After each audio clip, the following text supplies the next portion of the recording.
안녕하세요. 손바닥보다 작은 크기의 휴대폰 한 대로 집구석에 앉아만 있어도 지구촌에 돌아가는 모든 일을 볼 수 있게 되다니 정말로 좋은 세상입니다. 제가 특히나 유튜브를 배운 이후로는 휴대폰을 아주 알차게 사용하고 있는 듯 싶어요. 집 밖에서도 제가 그럴싸한 척을 간혹 하고는 하는데 실상은 대단히 허당인 사람이랍니다. 가방끈이 짧아서 그런지는 몰라도 나이가 먹고 나서도 이런 허당 기질이 가시질 않네요. 그러나 이것 또한 저라는 사람의 개성이겠거니 생각을 하면서 스스로를 창피해하지는 않으렵니다. 나이가 들어서 만난 지인들은 저에게 꽤 힘들고 어려웠던 시절이 존재한다는 것을 몰라요. 아마 상상도 못하겠다는 지인도 있을 겁니다. 저는 형제가 친정 오빠 한 명뿐이에요. 원래는 제 밑으로 여동생이 둘이 더 있어서 사남매였었죠. 막내가 태어났을 무렵도 저는 생생하게 기억을 합니다. 그런데 어느 순간부터 셋째가 많이 아팠습니다. 가난했던 저희 집에서는 민간요법으로 우선 치료를 했었어요. 얼핏 호전이 되는 것 같아 보이기도 했고요. 그래서 아무도 심각하게 생각을 하지 않았었는데 그러다가 셋째가 어느 날 갑자기 숨을 거뒀습니다. 열이 나고 숨이 가쁘다고 중얼거리며 잠이 든 게 저희 집 셋째의 마지막이었던 거예요. 저와 함께 자라난 동생이 숨을 거두니까 진짜 이루 말할 수 없는 충격이 밀려들더군요. 너무 충격이 커서 저는 한동안 말도 잘 못하고 멍하니 있었어요. 그런 제가 어린 막내를 잘 보살필 수 있을 리 만무했죠. 그런 상황에서도 친정 부모님께서는 돈을 벌기 위해 쉬실 수가 없었고 어린 아이를 누가 돌보기는 해야 했으니 멀리 사는 고모댁에 맡겨졌습니다. 그랬다가 그곳에서 교통사고로 고모와 함께 세상을 떠났습니다. 저는 막내가 억울하리 많지 짧게 살다가 세상을 떠난 것이 어쩐지 제 탓만 같았습니다. 아무도 저를 탓하지 않았지만 속으로는 저를 원망하고 있을 것만 같다는 생각이 들어서 미칠 것만 같았습니다. 내가 정신을 바짝 차리고 동생을 돌보기만 했어도 집안일을 더 야무지게 해냈으면 고모댁으로 동생이 보내질 일은 애초에 없었을 텐데 생각해보면 전부 내 탓이야. 그런데 참으로 비겁하고 유약하게도 저는 그 생각을 입 밖으로 꺼낼 자신이 없었습니다. 죄송하다고 말을 해버리면 그때는 걷잡을 수 없이 제가 모든 책임을 공식적으로 뒤집어 쓰게 될 것만 같아서 그렇게 할 수가 없었어요. 입을 꾹 다물고 지냈습니다. 오지랖 넓고 참견이 많았던 시골 동네에서 누군가 저희 집 셋째 이야기라 하면 잠잠고 있었으나 막내 이야기를 꺼내면 즉시 자리를 떠버렸어요. 저의 심장을 너무나도 아프게 만드는 이야기였으니까요. 심장이 슬퍼서 아팠고 뜨끔하게 찔려서 아팠습니다. 친할아버지께서는 그때부터 시름시름 앓다가 이듬해에 돌아가셨어요. 저희 집을 두고 모두가 수군거렸습니다. 재수없는 집이라는 이야기도 들려왔습니다. 속으로 죄책감을 내내 안고 살았던 저를 비롯하여 친정 식구들 중에 그런 수군거림을 버틸 수 있는 사람은 아무도 없었어요. 결국 도망치듯 이사를 결정하게 되었죠. 이사가 결정된 이후 친정 엄마께서는 수심이 짙은 얼굴로 이렇게 말씀하셨습니다. 집안에 자꾸 이런저런 일이 있어서 그런가.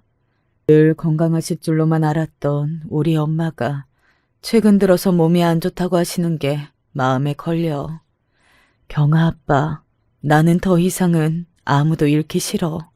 만약에 우리 엄마마저 이렇게 세상을 떠나신다고 그러면 나는 못 살 것 같아.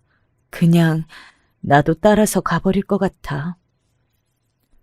그러자 친정 아버지께서는 놀랍고 당혹스럽다는 표정을 지으면서도 차마 뭐라고 말씀을 못하셨습니다. 제 눈에 친정 엄마께서는 피골이 상접하다 못해서 곧 죽을 날을 받아놓으신 분처럼 보였습니다. 저에게도 그렇게 보일 정도였으니 친정 아버지의 눈에는 얼마나 더 친정 엄마의 괴로움이 적나라하게 비쳤을까요? 이사를 간 집에서는 친정 아버지, 친정 오빠, 그리고 저 이렇게 셋이서 살게 되었습니다. 작고 허름한 집과 아담한 동네가 크고 쓸쓸하고 적막하게만 느껴졌던 건 친정 엄마께서 함께 계시지 않았기 때문일 거예요. 일을 다니시며 집에 오셔서는 식사와 술, 그리고 잠, 이렇게 세 가지밖에 안 하시는 친정아버지와 점점 대화하는 시간이 줄어만 갔습니다. 친정오빠는 친할아버지께서 돌아가신 이후 입을 여는 모습을 거의 본 적도 없었습니다. 그 사이에서 저는 외로웠어요. 머나먼 지역의 외가에서 머물고 계신다는 친정엄마가 보고 싶다고 감히 조르지도 못했습니다. 가난한 것은 비단 집안의 형편뿐만이 아니라 사랑도 가난했고 화목함도 가난했습니다. 어쨌거나 친정오빠는 집안의 장남이니 빚을 져서라도 공부를 계속 시켜야 한다고 친정 부모님께서 공통적으로 계속 생각을 해오셨어요. 그래서 친정오빠는 고등학교도 나왔고 재수 생활을 거친 끝에 제법 나쁘지 않은 대학교까지 진학을 했습니다. 그리고 저는 어떻게 되었냐고요? 중학교까지만 공부를 할 수 있었어요. 내심 고등학교에 가서 공부도 하고 집안을 위해 돈도 벌고 그렇게 병행하고 싶었으나 뜻대로 되지 않았죠. 그거는 네 엄마하고 상의를 해봐야 할 문제 같구나. 엄마하고요? 왜요?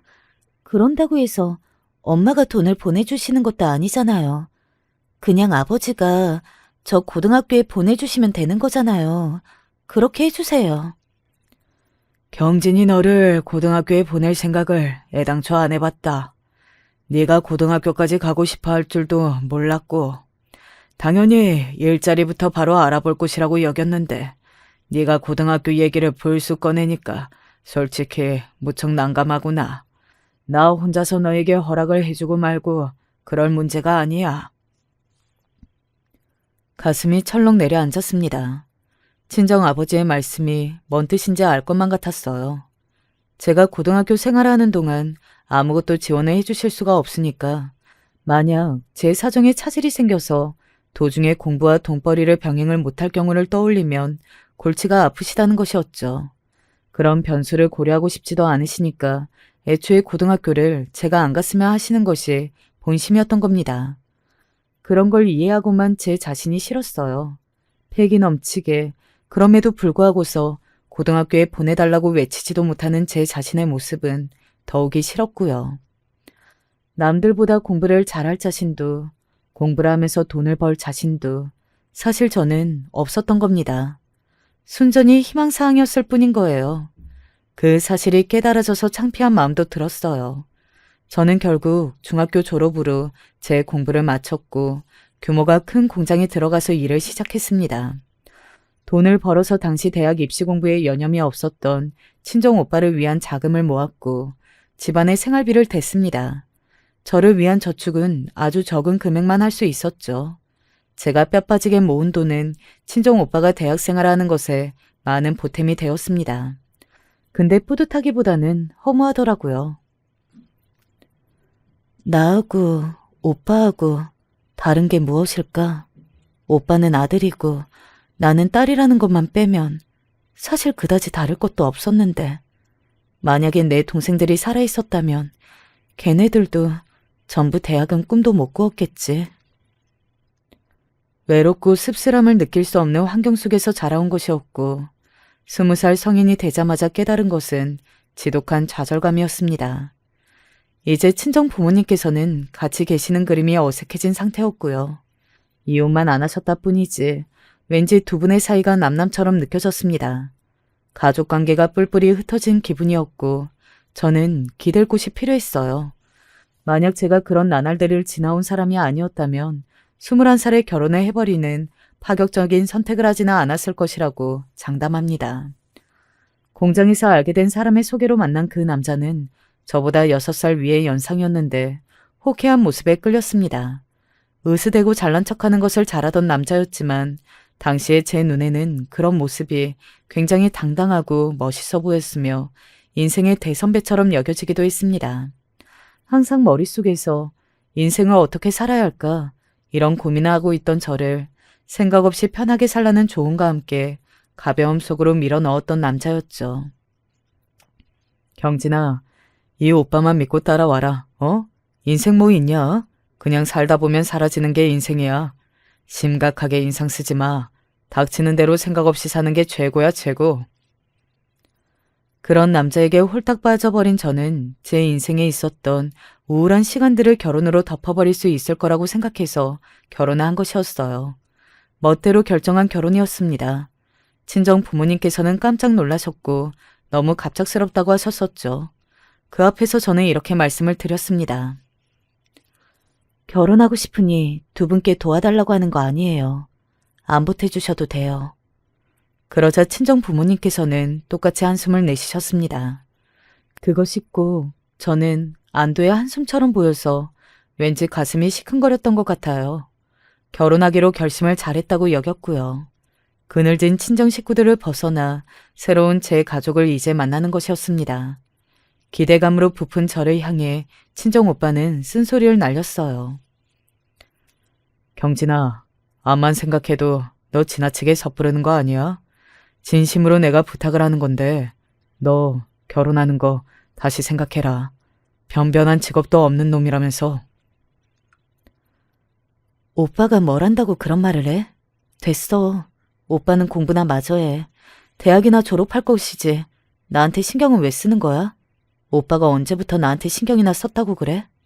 너는 사람이 걱정을 해주는데 그걸 왜 비꼬 와서 받아들이냐? 네가 내 동생이니까 당연히 신경을 쓰는 거지. 그러니까 내가 하는 말이잖아. 나는 오빠가 내 오빠라서 우리 집 장남이라서 여태까지 힘들게 돈 번 걸 갖다 바쳐왔어. 돈 벌기 이전에는 오빠가 손 하나 까딱 안 했던 집안일들 다 내가 해왔어. 오빠가 직접 밥 한 끼라도 차려서 먹어본 적 있어? 다 내가 했잖아. 엄마가 집에 안 계시니까 내가 금오까지 다 했잖아. 그런데 오빠는 나한테 고맙다고 말이라도 해준 적 있어? 언간샘심 내가 고맙다는 소리 듣는 건 바란 적도 없었지만 적어도 대화는 좀 하고 지냈으면 좋겠다고 생각은 많이 했었어. 하지만 오빠는 집에서 입을 꾹 쳐닫고 살아왔잖아. 세상에는 오빠만 가장 힘들고 우울한 사람처럼 티 팍팍 내왔잖아. 여태까지 그랬으니까 지금이라도 너한테 신경을 쓰고 싶다는 거잖아. 도저히 쉽게 납득이 안 가는 결혼이라서 그래. 경진아, 나에 대한 원망하고는 별개로 결혼 문제는 다시 한번 진지하게 생각을 해줬으면 한다. 대학 생활하니까 이제 살만해지고 다 컸답시고 여유가 생긴 모양이네. 오빠, 진작 좀 그러지 그랬어. 이제는 너무 늦었어. 결혼을 앞두고 저는 친정 오빠와 감정적인 설전을 한바탕 벌이기도 하였습니다. 그러면서 저는 대화가 없다시피 지내왔던 친정 오빠에게 제가 속으로 많은 원망을 품고 있었다는 걸 스스로 깨닫기도 했어요.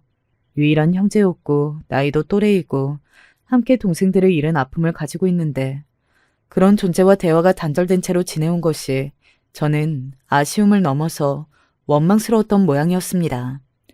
그 속내가 터져 나오고 말았고 저는 친정 오빠와 설전을 벌이면서 사이가 나빠지고 말았어요. 태어나서 오빠한테 나를 세워본 건 처음이야. 내가 그래도 됐나 싶어서 심장이 막 불편하게 뛰어대지만 이제는 나와 하나도 안 친한 오빠 말고 나와 모든 것을 나눌 남편이 있으니까. 그래, 결혼해서 앞으로는 인생이 즐겁다는 것을 알아가면 되는 거야. 인생의 신조가 닥치는 대로 생각 없이 살면 장땡이라는 남자와 결혼하면 제 안의 아픔도 잊혀질 줄 알았습니다. 그런데 제 남편 된 남자의 문제점은 그 신조를 너무나도 지나치게 잘 지킨다는 점에 있었어요. 진짜 배기로 생각이 없이 살았습니다. 그 남자가 즐겨했던 말 중에 하나가 오늘의 내가 못할 일은 내일의 나에게 맡기면 된다는 것이었어요. 하지만 오늘까지 게을렀던 놈이 내일이라고 부지런해질 리가 있나요? 그러니 그 남자는 영영 발전이 없었습니다. 남자다워 보이고 카리스마 넘치고 호승심이 강해 보였건만 그건 다 가짜 허세였어요. 아무 소득 알매기도 없이 그저 입으로만 떠든 것이었습니다. 모른 여자는 출가 외인이라고 하였다. 결혼을 하고 나면 자기 시댁 사람들에게 충성하면서 뼈를 묻는 게 여자의 도리인 거야. 앞으로 잘할 자신이 있겠지? 네? 그게...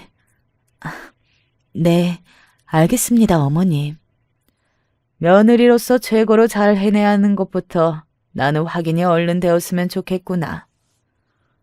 어떤 걸 말씀하시는 건가요? 혹시 집안일이요? 청소요? 빨래요?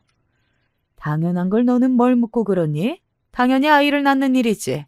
그것도 아들. 무조건 아들. 내년쯤엔 꼭 좋은 소식이 들려왔으면 한다. 그렇다고 해서 너무 부담 갖지는 마라. 괜히 부담을 크게 가지면 생길 아들도 안 생기고 애먼 딸만 생길 수도 있으니까. 게다가 사람을 환장하게 만드시는데 기본적으로 재주를 타고나신 시어머니까지. 빨리 결혼하고 싶다는 바람에만 치우쳐서 미처 고려하지 못했던 점들이 결혼 이후에 제 숨통을 조이고 있었습니다. 저는 밖에 나가서 일을 하며 돈을 벌어야 했으며 안에서는 온갖 집안일을 도맡아 하면서 시댁도 살펴야 했고 걸핏하면 시골의 시할머니 댁까지 가서 농사일까지 거들어야 했습니다. 하루 24시간도 부족했어요. 이건 도저히 한 사람이 해낼 수 있는 일정이 아닌 것 같았습니다. 제가 젊고 어린 나이였음에도 벅찼으니 가히 말도 안 되는 노동에 시달리고 있었던 것이죠.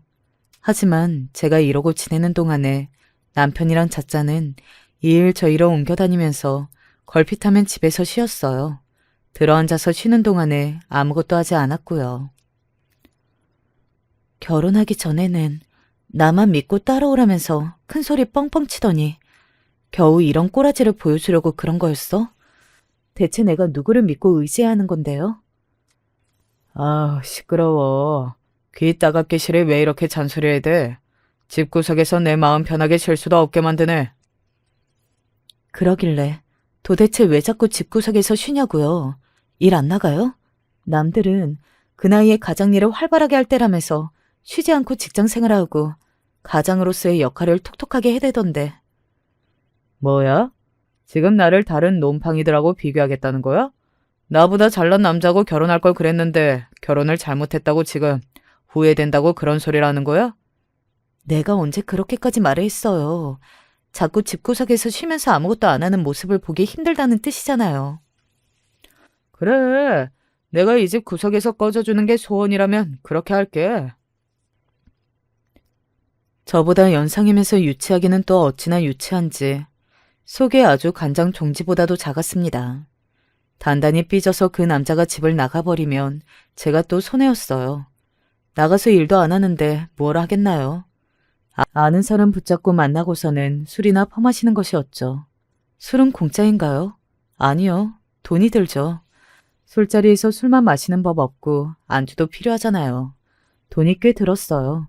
속이 뭉들어졌습니다. 그뿐만 아니라 자기 식구들한테 고자지랑 어찌나 또 그렇게 잘하던지. 남자가 바깥일을 하다 보면 이런저런 고뇌가 있는 법이고 쉬면서 생각을 다스려야 할 때가 있는 법인데 너는 그것도 모르고서 내 귀한 아들한테 허구한 날 잔소리를 날려? 얄미운 것. 너는 안 낳기만 해봐라. 가만히 안 둘 거니까. 시어머니께서 저에게 침을 튀기며 그런 말씀을 하셨을 때 저는 정말 순수하게 궁금증이 피어올랐어요. 가만히 안 둘 거면 뭐 어쩔 것이라는 것인지 그게 참 궁금했습니다. 입 밖으로 꺼내지는 않았지만요. 자기 편이 어찌나 많은지 어느 때는 남편 놈이 우는 소리를 들으신 시할머니까지 행차하실 때가 있었어요. 세상이 참 좋아졌어. 나 어릴 적에는 개울가에 나가서 얼음을 깨고 빨래를 했었는데 이제는 뭐 세탁기가 빨래를 다 해준다고 하니 이게 얼마나 살기 좋은 세상이니. 그런 좋은 세상에서 좋은 남자를 만나 결혼을 했으면 그것에 감사할 줄 알고 겸손하게 살아야 하는데 그러지 못하고 시끄럽게 우는 암탉도 있는 모양이야. 그런 아둔한 암탉은 목을 비틀어 버려야 돼.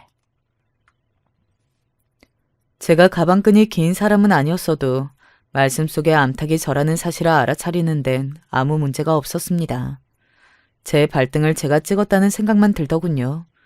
대체 왜 결혼을 서두르려고 했었는지 과거의 제 목을 정말이지 비틀어버리고 싶었네요. 쉴 새 없이 일을 하며 매일을 고단하게 사는 와중에 시어머니께서는 자꾸만 아이 소식이 왜 없냐며 채근을 해대셨습니다. 그러면서 꼭 딸 말과 아들이었으면 좋겠다는 말씀도 같이 얹으셨어요. 그게 저는 너무 싫었습니다. 제가 딸이고 친정 오빠가 아들이었기 때문에 같은 집에서도 다르게 자랐다고 생각을 했으니까요. 아들만 바라시는 시어머니의 태도가 너무 싫었어요. 그러던 참에 기어이 남편이라는 놈이 다른 여자하고 붙어먹었습니다. 술 먹다가 만난 사이인 모양이었어요. 그걸 알고서 제가 간신히 버티고 있던 마음이 무너져 내렸습니다. 비참하다는 말로는 설명이 부족한 그런 기분이었어요. 시댁 식구들은 일제히 저보고 배우자의 허물을 감싸주는 것이 참된 여자의 미덕이라고 입을 모았습니다. 막말로 내가 이혼이라는 걸 해낼 자신도 없는데 다른 수가 있을까 싶다. 눈물이 막 쏟아져 내렸죠. 친정 식구들과 화목한 집안이었다면, 저에게도 저만의 사람들이 있었다면 제가 이렇듯 외롭지는 않았을 것 같다는 생각이 들던 바로 그때였습니다. 경진아, 정 힘들면 이혼해라. 너 이번에 봤을 때 얼굴색이 영 아니더라. 오죽 힘들면 그럴까 싶더라. 힘들면 이혼해. 너무 참고 살지 마. 오빠가 또 뭘 안다고 그런 참견이야? 이혼은 뭐 아무나 하는 줄 알아? 그럼 아무나 하지. 아무도 못하는 게 이혼일까 봐서? 이혼 딱지 얻었다고 해서 여자가 자기 인생 못 살아? 시대가 변하고 있어. 대학에서 내가 배운 것들은 전부 다 앞으로 나아가고 변화를 해야만 발전이 있다는 공통점이 있었지. 이혼이 무서워서 인생을 단지 그렇게 살 뿐이라면 그건 말이 안 돼. 그래, 내가 솔직하게 털어놓을게. 나 그 사람과 갈라설고 싶어. 하지만 이혼은 너무 무거운 이름이야. 결혼은 아무나 하는 것 같아도 이혼은 아무나 하는 게 아닌 것 같아. 무서운 걸 어떡해? 무섭고 겁이 날 때는 살고 싶었던 인생을 못 살고 떠난 동생들을 기억해라, 경진아. 동생들? 내 동생들? 우리 동생들? 오빠, 걔네가 살아있었다면 지금쯤 어떻게 살았을까? 친정 오빠가 동생들 이야기를 꺼냈을 때 저는 가슴에 사무치는 게 있었습니다. 동생들은 여고난 낙인으로 남은 아픔이었죠. 친정 오빠와 동생들 이야기를 그간 단 한 번도 안 하고 살아왔다는 것을 그때 깨닫기도 하여서 하늘에 있는 동생들에게 미안한 마음도 들었습니다. 제가 인생을 이렇게 망치면 안 된다는 생각도 들었고 과감하게 이혼을 결심했어요.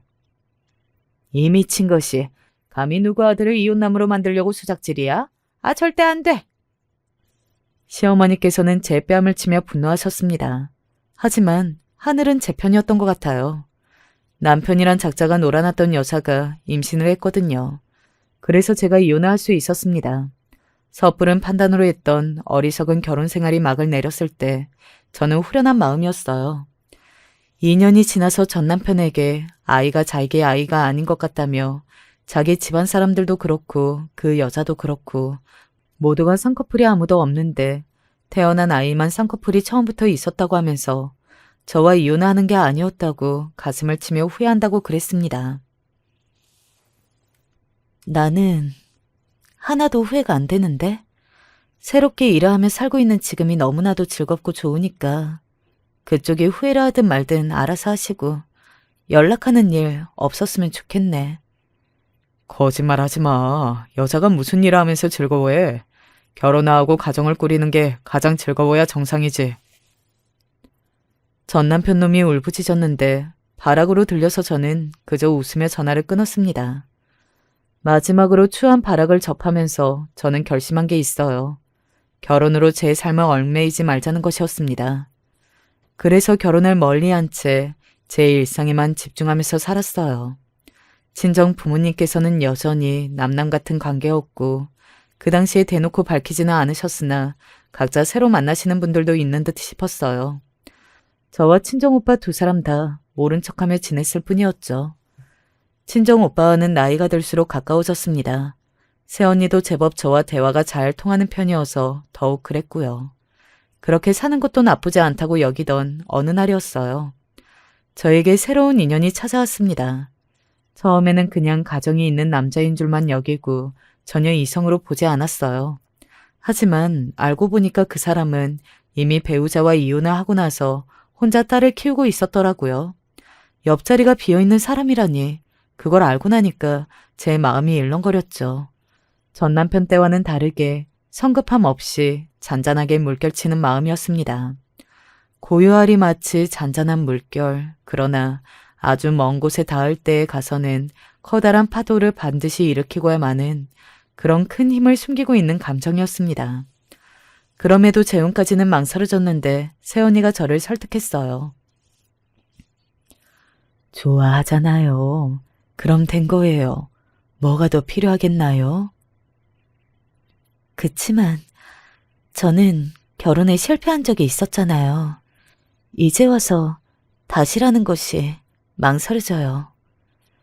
한 번 실패했다고 해서 주저앉는다면 세상에는 안진뱅이들밖에 없을 거예요. 아가씨, 제 친정언니가 외국에 사는 거 아시죠? 사실은 언제가 될지 모르겠으나 그쪽에 가서 함께 자리 잡고 사는 것을 염두에 두고 있어요. 저희가 외국으로 가버리면 아가씨가 영영 혼자가 될 거라고 오빠는 그걸 벌써 걱정하더라고요. 근데 아가씨한테 만약 좋은 가족이 생긴다면 저희가 다 안심이 될 것 같아요. 그랬군요. 그런 계획이 있었던 거네요. 알려줘서 고마워요. 그리고 저도 덕분에 결심이 섰어요. 저는 제 마음을 흔든 그 사람과 재혼을 했습니다. 딸은 그 당시 13살 나이였어요. 남편이 딸의 생모하고 둘 다 20대 중반의 나이였을 때 교제 1년 만에 아이가 생겨서 급히 결혼을 하게 되었던 것이었더라고요. 그러다가 결혼 생활 9년 만에 파경을 맞았고요. 남편이 말을 하기로는 사실 그보다 더 이전부터 이혼 위기가 찾아왔었다고 합니다.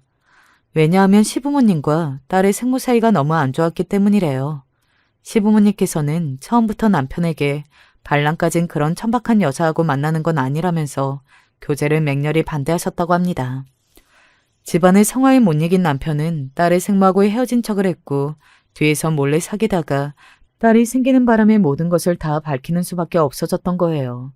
아이가 생겼으니 어쩔 수 없이 결혼을 허락해 주셨지만 이후로도 시부모님께서는 딸의 생모를 마음에 안 들어 하셨다고 합니다. 딸의 생모도 만만치 않은 인물이라서 도저히 굽히는 법이 없었고요. 당연히 부부관계도 진작에 굳어졌던 것이죠. 이혼하면서 딸의 생모는 미련 없이 딸을 버리고 갔다고 합니다. 이혼의 결정적인 사유는 딸의 생모가 벌인 불륜 때문이었으니까요. 자연스레 남편이 딸을 맡아 키우게 된 것이었죠. 딸의 생모는 집안도 변변치 않았다고 해요. 반면에 시댁은 돈 떨어질 걱정 하나 없이 살아온 집안이었고요. 대신 시부모님께서 보통 내기의 구두쇠가 아니었기 때문에 겉으로 보기에는 그런 게 드러나지는 않았답니다. 마지막까지 천박하게 이럴 데가 없었지. 아직도 코끝에서 그 역겨운 화장품 냄새가 맡아지는 듯하구나. 시아버지께서는 딸의 생모를 떠올리기만 해도 치가 떨린다고 하셨습니다. 시어머니께서도 마찬가지셨고요. 딸의 생모를 떠올리면 명치가 답답해져 온다고 하셨어요. 하나뿐인 아들이 어쩌다 그런 여자와 잘못 코가 깨었던 것인지 모르겠다는 말씀을 제 앞에서 몇 번이고 하셨습니다. 저는 남편이 이혼하고 혼자라는 것도 집안이 잘 산다는 것도 아무것도 모르는 상태에서 처음 남편을 만났던 사람이니만큼 시어머니께서 어떤 분이실지 감도 못 잡은 상태에서 처음 배웠던 건데요. 왠지 앞뒤가 꽉 막히고 엄하고 무서운 그런 분이시지 않을까 하는 예상을 잠시 해보았던 것이 무색하게 정말 무난하신 분이었습니다. 절대 유난 떠시는 분 아니었고요. 굉장히 평범하셨어요. 전 시어머니라는 인물을 겪어봤던 저였기에 신기했죠. 이래서 빈수레가 요란하다고 하는 거구나. 꽉 찬 수레는 조용하기만 했습니다. 시어머니께서는 저를 기꺼이 환영해 주셨어요. 저처럼 수더분한 며느리는 무조건 환영이라고 하시면서 다만 제가 딸을 잘 키울 수 있을지 그게 걱정되고 염려가 된다고 하셨습니다. 수연이 그것이 꼭 자기 엄마를 닮아서 애가 벌써부터 성질머리가 보통이 아니야. 생긴 것도 성격도 어쩜 그렇게 애가 자기 아빠는 하나도 안 닮고 자기 엄마만 쏙 빼닮았는지 모를 일이야. 그러니 네가 감당할 수 있을지 모르겠다. 지금도 만만치 않은데 이제 중학교 올라가고 사춘기 오면 어떻게 나올지 벌써부터 내 머리가 다 지끈거려. 어떻게든 되겠죠. 이래나 저래나 이제부터는 제 딸이니까요. 마음에 안 든다고 해서 자식을 버릴 수는 없는 일이잖아요. 제가 힘을 내볼게요. 있는 힘껏 어떻게든 잘 해보겠습니다. 어쩜 이런 며느리가 나한테 생겼을까. 새삼 우리 집안에 들어와줘서 고맙구나. 고마워. 저의 손을 꾹 붙잡고 그렇게 말씀하시는 시어머니의 따뜻한 태도가 저는 어색했습니다. 자라면서 한 번도 여자 어른께 이런 손길을 받아본 적이 없는 것 같다는 생각이 들었어요. 어떻게 굴어야 할지 모르겠어서 그저 뻣뻣하게 굴었습니다. 애교는 없는 며느리였죠. 그럼에도 시어머니께서는 저를 항상 잘 봐주셨던 것 같아요. 제 딸 수연이는 처음부터 저라는 존재의 등장에 적응을 잘 해주었어요. 그래서 저를 놀래켰죠. 2달 정도는 저를 아줌마라고 불렀으나 그 이후부터는 엄마라고 불렀습니다. 계기는 시댁에 다 같이 들렀을 때 딸이 저를 향해 아줌마라고 부르는 것을 보신 시아버지께서 분노하시는 바람에 얼른 호칭의 변화가 일어난 것이었으나 계기가 딱딱했던 것과는 별개로 저를 엄마라고 계속 불러주는 딸에게 고마웠어요. 감동이었죠. 비록 내 배가 불러서 낳은 아이는 아니지만 진짜 내 자식인 거야. 내가 이 아이의 엄마가 되기 위해서 옛날 그때 결혼 생활하는 동안 뱃속에 아이가 안 들어섰던 건가 보다. 하늘의 뜻이었던 거야. 저는 그렇게 생각했습니다. 저에게 너무 짧은 시간 동안 존재했던 동생들, 제 여동생들을 위한다는 마음으로 딸을 대하기도 하였어요. 자매같이 막연하고 편한 친구 같은 모녀 관계를 딸과 만들고 싶었습니다. 하지만 사춘기가 찾아온 딸과 좋게 지내는 것은 정말 힘든 일이었죠. 수연아, 너 오늘 학원 빠지고 어디를 다녀온 거야? 학원에서 연락 왔었어. 네가 오늘뿐만 아니라 지난주에도 빠진 적이 있다고 하던데.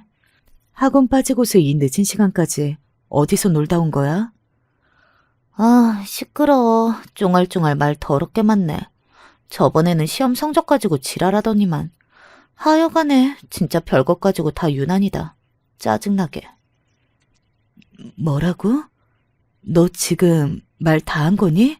너 왜 이래? 왜 자꾸만 엇나가? 엄마 속상하게. 진짜 엄마도 아니면서 왜 지랄이세요? 눈에 그 눈물쇼는 뭔데? 아, 가증스러워. 어차피 나를 진짜 딸이라고 생각하지도 않으면서 제발 생쇼 좀 하지 마세요. 내가 왜 너를 진짜 딸이라고 생각 안 해? 너는 내 딸이야. 내 하나밖에 없는 딸이라고. 나는 그렇게 생각하면서 사는 사람이야. 너야말로 사춘기 중학생이라는 이름 뒤에 숨어서 이런 생쇼 좀 하지 마라. 수연아, 너 지금 이럴 때가 아니고 열심히 공부해서 네 미래를 개척해 나가야 할 때야. 이런다고 해서 할아버지 할머니가 재산이라도 물려줄 것 같으세요? 절대 아니에요. 아빠한테도 얄짤없이 재산 안 물려주시는 분들이에요. 돌아가시는 그날까지 두 분이 재산을 꽉 쥐고 사실 거기 때문에 지금 그렇게 눈물 나는 노력을 하셔봤자 재산의 티끌이라도 만져보시기까지 아직 멀고도 멀었다고요. 시기를 앞당기시려면 직접 할아버지 할머니를 저 세상으로 보내주시면 되겠네요. 제가 드리는 기발한 조언이에요. 딸이 그렇게 빈정거렸을 때 저도 모르게 그 앞으로 가서 뺨을 한 대 때리고 말았습니다. 때리고 나니까 왜 그랬지 싶어서 제 심장이 내려앉았죠. 맞은 뺨을 부여잡고서 헛웃음을 치던 딸은 분노 가득한 눈빛으로 저를 쳐다보다가 이내 주춤했습니다. 그러더니 별말 없이 자기 방으로 들어가더군요. 저는 거울을 보고 나서야 딸이 왜 그랬던 건 줄 알았어요. 제 얼굴이 어느새 눈물 범벅이 되어 있었던 겁니다. 그렇게나 고통스러운 날들을 많이 보내왔음에도 이렇게 우는 법은 좀처럼 없었던 저였는데 제가 이토록 울고 있었더라고요. 자식을 키우는 게 그 어떤 일보다 힘들고 괴로운 관문임을 깨달은 날이었죠. 제 분신도 아니니까 제 마음대로 움직일 수 없다는 것을 분명하게 알고 있음에도 딸이 멋대로 행동하면서 엇나갈 때마다 가슴이 옥죄어 왔습니다. 공부를 뒷전으로 한 것도 모자라서 불량한 친구들과 어울려 다니며 이성 교제에 눈을 뜬 딸 때문에 저는 매일을 전전긍긍하며 지냈어요. 남편 혹은 시댁 식구들에게 잘 보이고 싶어서 그런 것도 아니었습니다. 저는 어느새 진심으로 딸을 그만큼이나 걱정하고 있었던 거예요. 딸이 연락도 없이 집에 안 들어올 때면 심장이 내려앉아서 하염없이 베란다 밖을 내다보았습니다. 내가 설마 이런 말을 하게 될 줄은 몰랐는데 너는 수연이 그 말썽만 피우는 것이 뭐가 그렇게 예쁘다고 그러니? 피도 한 방울 안 섞였는데 어찌 그러나 몰라. 대신 제가 사랑하는 남자의 친자식이잖아요. 그거면 된 거 아닐까요? 딸이 질풍노도의 시기를 지나서 무사히 고등학교에 입학을 했을 때 시어머니와 그런 대화를 나누었었죠. 그때는 어느 정도 이제 시어머니와 사이가 편해진 다음이었던 것 같아요. 이제야 모든 것이 안정적인 제 가족, 제 일상 같았습니다. 모든 것이 익숙했죠. 하지만 하늘이 정해진 저의 운명은 그런 것이 아니었나 보더라고요. 결혼 5년 만에 남편이 세상을 떠났습니다. 잊을 수도 없게 첫눈이 내리던 겨울날이었어요. 심근경색으로 길에서 쓰러진 남편이 늦게 발견되었고 병원으로 그만큼 늦게 이송이 되었습니다. 세상에 소복하게 내려앉던 눈송이보다 그날 제가 흘린 눈물방울이 더 많았을 거예요. 여보, 수연이 아빠, 이렇게 가면 나는 이제 어떡하라고. 벌써 내 곁을 떠나는 거야. 가슴을 치며 우는 동안 바라본 영정사진 속의 남편이 인자하게 웃고 있어서 더 미칠 것만 같았습니다. 제가 그 정도였는데 시부모님께서는 오죽하셨겠나요. 흡사 짐승이 우는 듯하는 소리를 내며 오열하셨습니다. 그 앞에서 저는 숙연해질 수밖에 없었습니다. 그리고 저는 장례식 밖에서 딸이 누군가와 만나고 있는 모습을 목격했습니다. 저보다 나이가 4대 정도 많아 보이는 여자였습니다. 모르는 여자였는데 그럼에도 낯이 익었어요. 아, 전 부인이구나. 우리 수연이를 낳아준 사람이구나. 바로 깨달음이 왔죠.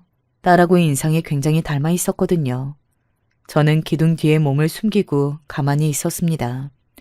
왠지 나서기가 좀 그렇더라고요. 딸의 생모가 장례식장 안으로 들어갔는데 그 다음으로 등장한 어떤 남자와 딸이 인사를 나누더라고요. 대뜸 안녕하세요 아저씨 라고 하면서 말입니다. 딱 보니까 그 남자는 딸의 생모가 재혼한 사람 같았어요. 거기까지 보고서 슬쩍 장례식 안으로 돌아갔더니 난장판이 따로 없었습니다. 여기가 어디라고 와? 내 손에 죽고 싶어서 작정을 했어? 아버님, 저도 그이의 마지막 길을 배웅할 자격 정도는 있잖아요. 자격 좋아하시네. 내가 아주 너만 생각하면 지가 떨리는데. 그래 오냐? 네가 나를 죽이려고 왔구나. 내가 화병 나서 죽어버리는 꼴을 보려고 왔구나. 어머, 죽으시려고요? 가만 보자. 그러면 재산이 어떻게 정리가 되려나. 딸의 생모가 웃음을 섞여 그렇게 말을 했을 때 저도 모르게 인상이 써졌습니다. 역겹다는 생각부터 들더군요. 모두가 손가락질하면서 달려들자 딸의 생모는 주랭랑은 쳤습니다. 저는 기진맥진하신 시아버지의 곁을 지켜드렸죠. 결국 또 혼절하셨던 시어머니께서 깨어나시더라도 부디 이 소식을 영영 안 접하시길 바라면서 말이에요. 슬픔과 혼돈 속에 남편과 영원히 인사를 했고 저는 꿋꿋하게 버티며 딸을 키우기로 했습니다. 수연이 이제 수험생이에요. 중요한 시기니까 그 어느 때보다 제가 잘 받쳐줘야죠. 제 딸이잖아요. 당연한 결심이라고 생각했어요. 시부모님께서는 고맙다고 하시며 눈물을 훔치셨죠. 저는 딸의 수험 생활을 받쳐줬고 대학 생활을 딸이 하는 동안에는 바삐 움직이며 자취방으로 반찬들을 날라주고 용돈 챙겨주고 그러면서 지냈습니다. 딸은 아르바이트 한 번을 귀찮고 힘들다며 안 했지만 저는 했으니까요. 시부모님께 따로 손을 벌려본 적도 없었어요. 제가 일을 해서 제가 생활비를 벌었습니다. 그걸로 딸을 키웠어요. 시간이 흘러 딸이 결혼을 하게 되었을 때 저는 남편이 떠난 뒤 지급받았던 보험금을 꺼내들었습니다. 전혀 안 건드리고 있었던 그 돈은 딸의 결혼 자금을 위한 것이었죠. 사이는 딸보다 4살 연상이었는데 둘은 우스갯소리로 궁합도 안 보는 4살 차이라고 했습니다. 아휴, 그래서 혼전 임신을 했나. 이래서야 결혼하지 말라고 반대도 못하겠네. 딸이 임신을 해서 급하게 결혼한 것이었죠. 시부모님께서는 이걸 안 좋게 보셨습니다. 딸이 꼭 자기 생모의 전처를 밟는 것 같아서 못마땅하다고 하셨어요. 그리고 더 안 좋게 보실 일이 벌어지고 말았죠. 딸이 자기 멋대로 아무하고도 상의를 거치지 않고 자기 생모를 결혼식장에 부른 겁니다. 시부모님께서 기함을 하시려고 하는 걸 제가 간신히 뜯어말렸고 진정시켜드리느라 진땀을 뺐네요. 수연아, 어떻게 그럴 수가 있어. 나한테 미리 얘기를 했어야지. 절 낳아주신 분을 제 결혼식장에 부르는 게 뭐가 어때서요? 당연한 건데 왜 허락을 받아요? 딸의 태도에 마음이 상했지만 꾹 참고 티를 내지는 않았습니다. 언제는 뭐 딸 키우는 게 쉬웠나 싶어서요. 딸은 건강한 아기를 출산했어요. 그리고 아이가 2돌을 지났을 때부터 일을 다니기 시작했죠. 아씨, 아기 태어나면 분명히 할아버지 할머니가 재산을 좀 떼어주실 줄 알았는데 암만 기다려도 소식이 없으니 별 수 없죠. 일을 다니는 수밖에요. 엄마가 애 좀 봐주세요. 딸은 그런 이유를 대며 일을 다녔어요. 저는 짧은 아르바이트를 하는 시간 외에는 많은 시간을 아이 보는 데에 썼죠. 그러던 어느 날이었습니다. 아이를 보고 있는데 그날따라 둘 다 퇴근이 늦더라고요. 먼저 온 쪽은 사위였죠. 장모님, 일이 안 끝나서 좀 늦었어요. 많이 기다리셨죠? 죄송해요. 제가 요 앞에 들어오면서 음료수 하나 샀어요. 이거 좀 드세요. 아이고, 일이 많았다니 고생스러워서 어째? 나는 목 안 마르니까 오리 정서방이 마셔. 장모님 드리려고 사온 건데요. 이거 신제품인데 엄청 맛있어요. 저도 이거 마셔봤어요. 사위가 뚜껑을 따서 준 음료수를 아무 생각 없이 받아 마셨죠. 과일 맛이었는데 희한하더라고요. 제가 마시는 동안 사위는 반쯤 잠이 든 아이를 안고 방으로 가길래 저는 슬그머니 화장실로 가서 세면대에 남은 음료수를 따라 버렸습니다. 사위에게는 미안했지만 맛이 비위에 안 맞았거든요. 사준 성의가 고마워서 남기는 모습을 보여줄 수는 없었기에 그리했던 것이었죠. 딸이 곧 올 거라는 사위의 목소리가 들려왔고 저는 갑자기 잠이 쏟아져서 저도 모르게 거실 소파에 누웠습니다. 그리고 얼마나 시간이 흘렀을까요? 장모님 지금 완전히 깊게 잠들어 계시거든? 아주 완벽해. 이제 빨리 끝내면 돼. 좋아, 얼른 해치우자. 벼랑간 그런 대화 소리가 들려왔습니다. 제 심장이 미친 듯이 뛰기 시작했죠. 지척에서 2사람이 아무래도 제 휴대폰을 들고 씨름하는 듯한 소리가 들려왔어요. 제 눈이 번쩍 떠졌습니다. 눈으로 직접 확인해 보니 2사람은 제 휴대폰에서 은행 업무 기능에 들어간 상태였어요. 이런 돈 남기지 않고 다 털어야겠어. 그 미친 할방구 할망구 노인네들이 다 뒤지려면 대체 얼마나 긴 세월이 필요할까? 전부 뒤지면 당연히 재산이 손녀인 나한테 올 거라고 믿지만 그때는 멀었잖아. 그러니까 지금 당장 필요한 자금은 여기서 털어야 돼. 딸의 목소리에 이게 꿈이 아니라는 것을 알고는 제가 필사적으로 어지러운 몸을 일으켜 다가갔습니다. 지금 뭐 하는 거야? 내 은행에 왜 접속했어? 왜? 뭘 하려고? 엄마, 왜 벌써 일어나? 이럴 리가 없는데? 돈을 빼가려던 거야? 나한테 무슨 짓을 한 거니? 음료수, 아까 그게 수면제가 들어있었구나. 그래서 내가 갑자기 잠이 온 거였어.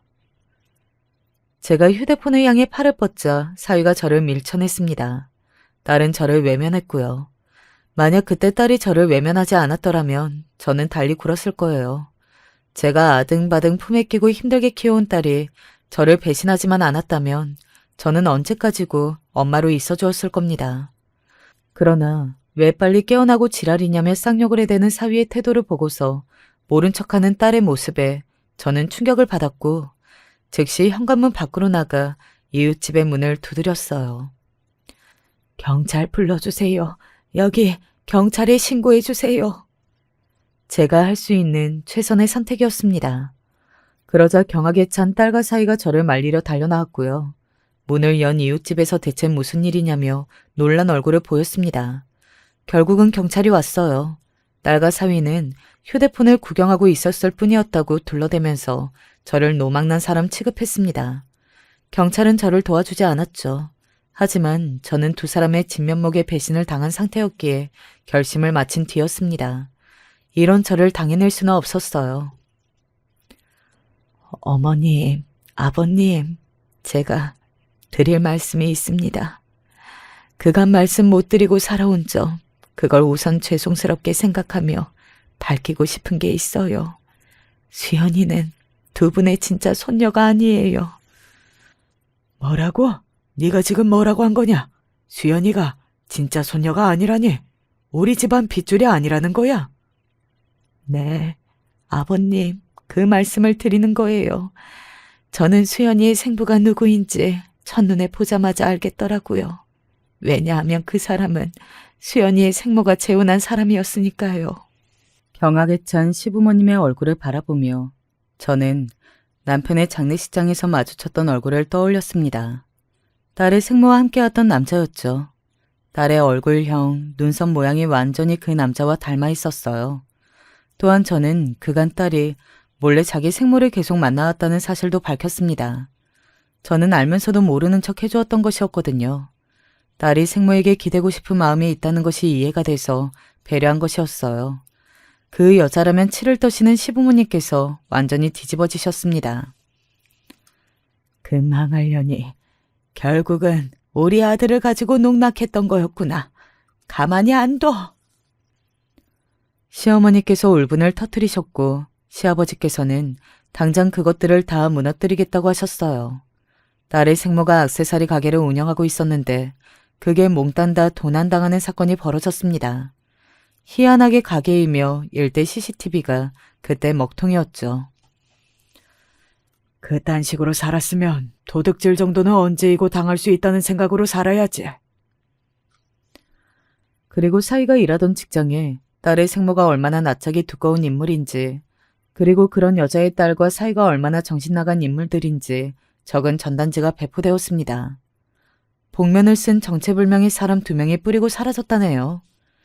유전자 검사 결과 정말로 딸은 시부모님의 친손녀가 아니었어요. 시부모님께서는 냉정하게 너는 우리 집안 사람이 아니다 라며 외면하셨습니다. 이럴 리가 없는데? 대체 이게 왜 들켰지? 나도 뒤늦게 알았던 사실인데 도대체 이게 왜 들킨 거야? 말도 안 돼. 그러면 난 이제 어떻게 되는 거야, 엄마?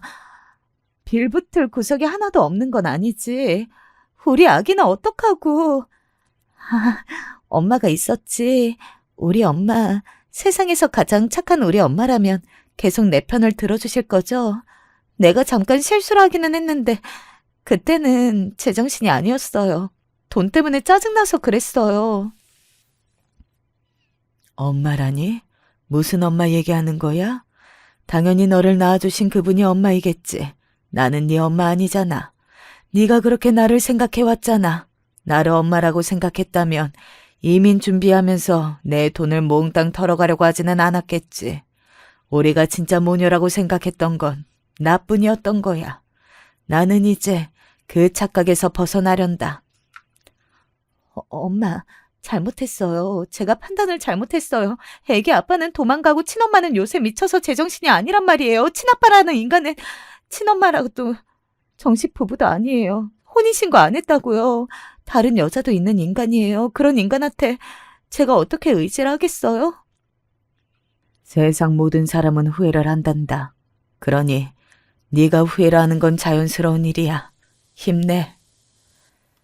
저는 그렇게 말하고 돌아섰습니다. 딸의 절규가 들려왔지만 억지로 발걸음을 옮겼어요. 딸과 사위가 저 몰래 준비했다던 게 이민인데 정작 생각조차 안 해본 제가 외국에서 살 생각을 어느새 하고 있었습니다. 친정 오빠하고 새언니가 저를 불렀기 때문이에요. 와서 살라고 간곡하게 청을 하더군요. 저도 새로운 곳에서 생각을 비우고 사는 게 낫겠다 싶었습니다. 그러자 시부모님께서는 정말 놀랍게도 저에게 당신들의 재산을 넘겨주셨습니다. 다는 아니었지만 상당 부분을요. 극구 사양했지만 두 분이 강경하셨어요. 너는 누가 뭐라 해도 우리 집안 며느리다. 그래, 허무하게 떠나보낸 우리 아들이 바로 이걸 바라고 있을 거야. 왜냐하면 네가 우리 며느리니까. 제가, 못나디 못난 제가 정말 아직도 두 분의 며느리여도 될까요? 그래도 되나요? 제가 두 분 앞에서 목 놓아 울고만 순간이었어요. 이런 인연이 제 인생에 존재한다는 것 자체가 감사했습니다. 기쁜 마음으로 출근길에 오를 수 있었어요. 저는 그 이후로 큰 걱정 없이 행복하게 지냈으며 시부모님과도 종종 왕래를 하면서 돈독한 관계를 유지했답니다. 사연 봐주시는 분들 안녕하세요. 저는 30대 후반을 맞이한 남자입니다. 집안일 마음껏 터놓을 곳도 마땅치 않은 데다가 제가 글 쓰는데 미력 하나마 취미가 있어서 사연 신청하게 되었습니다. 제가 취미가 있다 뿐이지 글을 잘 쓰는 건 아니니까 기대 덜고 들어주시면 감사하겠어요. 주변에 친구놈들은 꽤 있는데 가정사를 미주알고주알 다 떠들기에는 제가 좀 쪽팔리네요. 익명이니까 하고 싶은 얘기들을 다 써볼게요. 저는 제가 33, 아내가 31일 때 결혼을 했어요. 딱 1년 연애하고 결혼 준비에 들어갔었죠. 슬하에 딸을 하나 두게 되었습니다.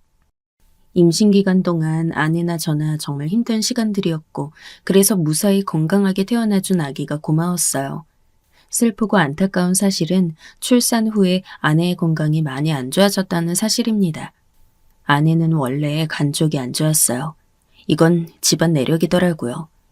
아내의 대학 졸업 직후 돌아가셨다는 장인어른께서 올해 간 질환을 앓으셨고 결국 그것으로 인해 세상을 떠나신 거라고 저도 들어서 알고 있으니까요. 쉽게 피곤해지고 스트레스에 취약했던 아내는 출산 후 각종 건강 악화 증세를 앓게 되었어요. 그래서 원래 저희 자녀 계획은 성별 상관없이 2명이었는데 딸 하나로 만족하고 이제 더 이상 낳지 않는 것으로 약속을 하게 되었죠. 단순 사무직이고 박봉이었지만 아내는 직장이 있다는 것에 상당한 의의를 두는 타입이었습니다. 스트레스에 무척 취약한 사람이었지만 일적으로 받는 고충보다는 자신만의 법칙이나 환경이 깨지는 것에 더 힘들어했기에 임신 전까지는 계속 직장을 다녔어요. 출산 후에는 몸이 너무 안 좋아져서 바로 복직하기엔 엄두가 안 났고요. 저는 본가가 지방이었기 때문에 저희 부부가 아이를 맞이하고 나서 아내 건강 문제로 고군분투하고 있을 때 육아를 자처해 준 사람은 다름 아닌 장모님이었습니다. 장서방, 걱정할 게 뭐가 있어. 바로 내가 있는데. 아유, 우리 손녀 예쁘기도 하지. 온종일 들여다보고 있어도 난 절대 안 질려. 볼수록 예쁜 이 얼굴을 어쩐담. 아무런 걱정일랑 말고 병원이고 회사고 마음대로 일 보고 다녀. 내가 항상 아기 보고 있을 테니까. 아유, 우리 지윤이가 그랬죠요.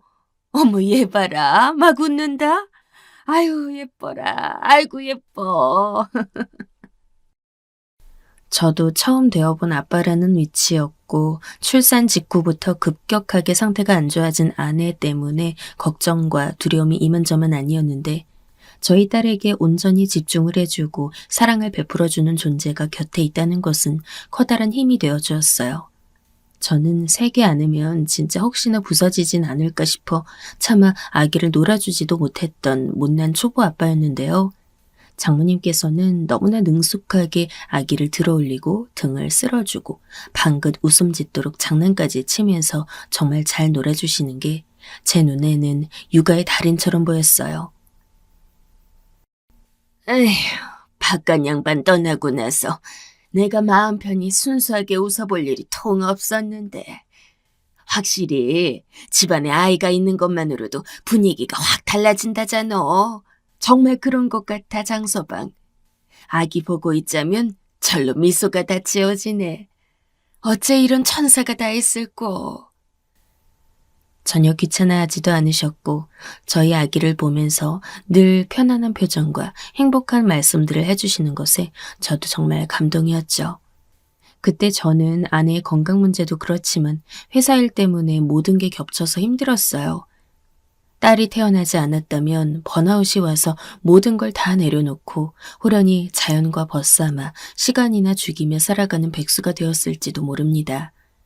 그 정도로 머리 아플 만큼 복잡했던 시기였어요. 딸이 태어났다는 것은 제 깊은 책임감이었습니다. 그러니 저는 주저앉을 수 없었죠.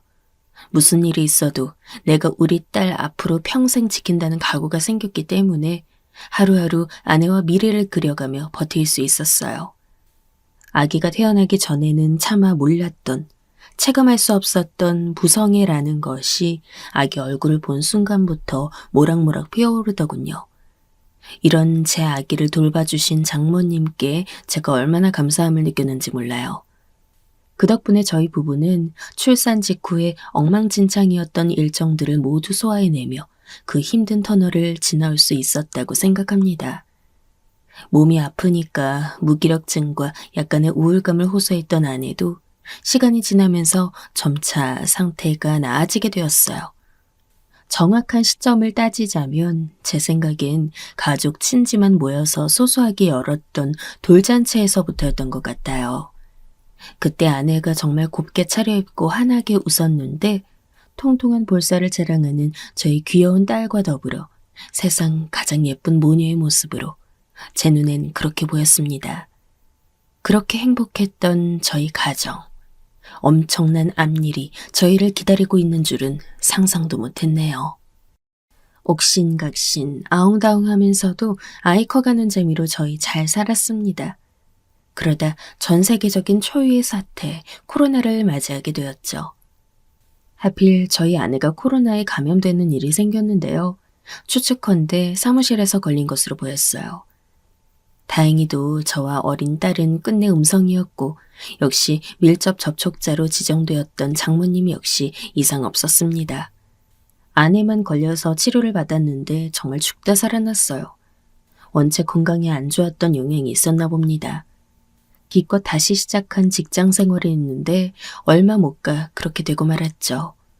아내가 다시금 직장 생활을 시작하게 된 것과 제 퇴사가 결코 무관하진 않았어요.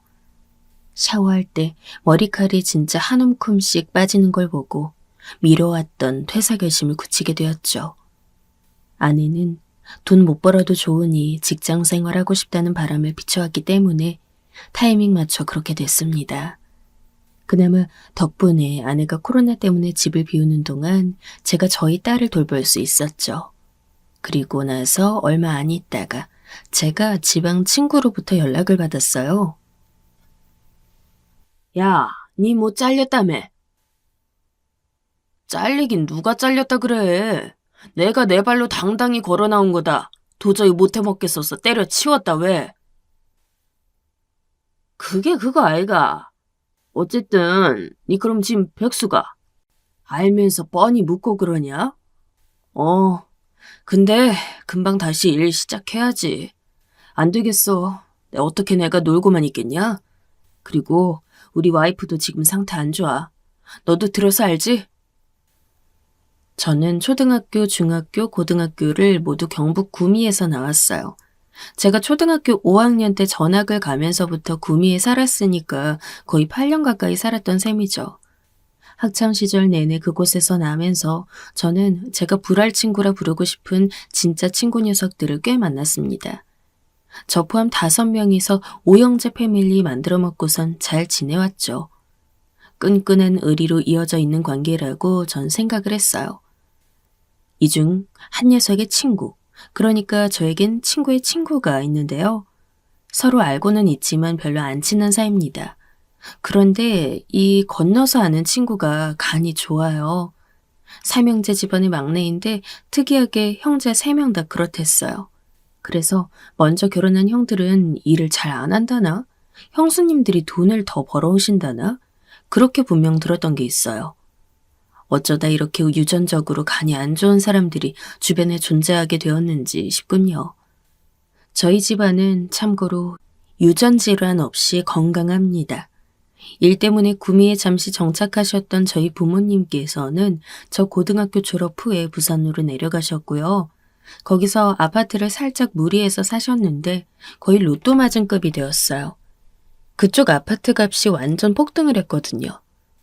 현재로선 저희 부모님은 노후 보장이 다 되어 있으시고요. 제 위로는 형이 하나 있는데 이 인간도 알아서 잘 삽니다. 형수님도 능력 좋으시고요. 제가 느끼기에는 특이한 점이 저희 어머니 아버지 두 분 다 남자 형제들만 있으세요. 아버지는 사형제 집안, 어머니는 이남 일녀 집안입니다. 그리고 진짜 전부 다 상남자들이에요. 짠 것처럼 다 그래요. 외모부터 선이 굵직굵직한데 저만 얄뿌리합니다. 제가 어디서 난 딸 같은 아들이야 이러면 아무도 안 믿던데 저는 저희 집안에서 여성 호르몬이 가장 많은 사람일 거예요. 여자들 다 포함해서 말이죠. 언제나 제 마음속에 담아두고 있는 저희 집안 가족들. 부산이란 먼 곳에 살지 않았다면 어땠을까 자주 생각하곤 했어요. 그리고 만약 제가 서울 서대문구가 아니라 부산 해운대구에 자리 잡고 살았다면 어땠을까 하는 부질없는 생각도 종종 해봤고요. 어떻게 해도 타지살이는 늘 외로운 것 같아요. 가정이란 뿌리를 내렸으니 망정이었죠. 저는 저에게 제2의 고향인 구미 역시 항상 그리워했고 제가 사랑에 맞이하는 친구들이 있는 곳이기에 언제나 가고 싶은 곳이었습니다. 놀 거 더럽게 없는 동네인데도 저희는 항상 재미있게 놀았었죠. 니 혹시 내려올 생각 없나? 지금 일 바쁜 거 그거 있잖아. 네가 공장 그거 맡으면 내 보기엔 딱인데. 무슨 얘기하는 거야? 공장? 너 그거 찬준이 공장 얘기하냐? 그럼 내가 뭔 공장 얘기하는데? 야, 금마 있잖아. 니 전에 그 못 들었나? 금마가 뭐 아싸리 공장 차린다 만다 하더만 결국 살고 쳤잖아. 지금 뭐 김천에다 마스크 공장 돌린다 안 하나? 아, 알지 왜 몰라. 야, 근데 그거 차린 지 벌써 꽤 됐잖아. 근데 지금 갑자기 왜? 뭔데? 지를 난리랜다. 분량 작살나게 잡아낸다 카던데? 내 뭐 대강 듣기로는 마스크 그거가 예민하고 까다롭다더라. 그 있잖아, 어? 그 마스크 그게 우리 생각하는 거랑은 완전 공장이 다르대. 근데 준이 금마가 거기 올인한다 안 카나? 그래서 뭐 공단의 그 공장은 니한테 연락 한번 해보라 그러대.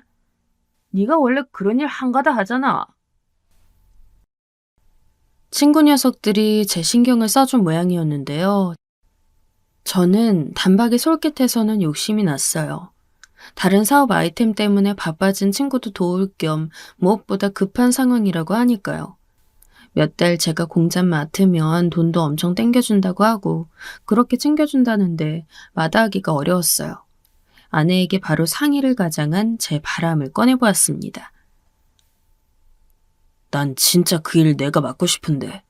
나 원래 관리자가 천직이잖아. 관리 업무로 총괄하는 거라 한번 해보고 싶다는 생각 바로 들더라고. 내가 가서 돈 진짜 많이 벌어올 테니까 몸 추스르고 지훈이 보면서 혼자 지낼 수 있지? 참나, 무슨 외국 나가? 알았어, 당연히 되지. 아내는 저의 지방행위에 순순히 동의해 주었고 덕분에 제 마음이 한결 편해졌던 것 같아요. 한창 예쁜 나이에 우리 딸을 두고 간다는 게 너무 아쉽긴 했지만 제가 그 일을 맡아 해봄으로써 제 다음 미래가 새로 결정될 수 있는 거라고 판단이 들었습니다. 그 주말에 장모님께서 저희 집 방문해서 같이 저녁 한 끼를 먹었어요. 다른 음식들도 있었지만 족발을 시켜 같이 먹었는데 딸이 족발을 손으로 집어먹는 것을 본 장모님께서 바로 식겁하시더군요. 이 애끼, 요거가 얼마나 짠 부분인데 그걸 덥석덥석 집어먹으려 들어. 할머니한테 줘봐.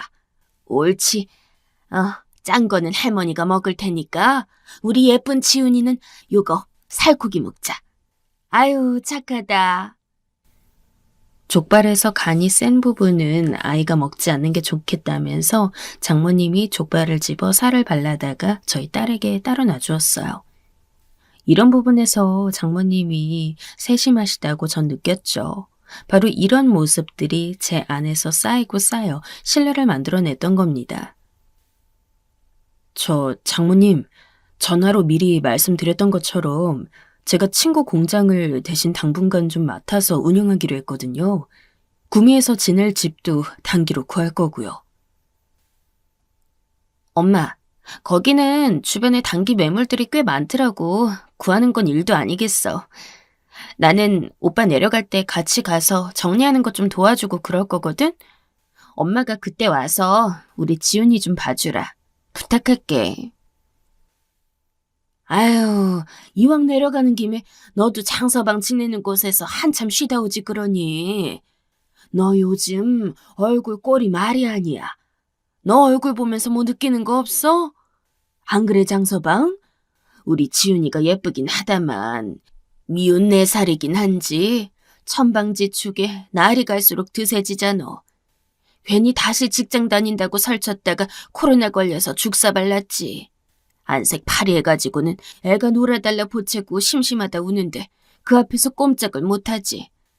에휴, 참말 말고 장서방 지낼 집 어떤가 네가 잘 살펴봐주고 너도 웬만하면 콧바람 좀 제대로 쐬고 올라와라.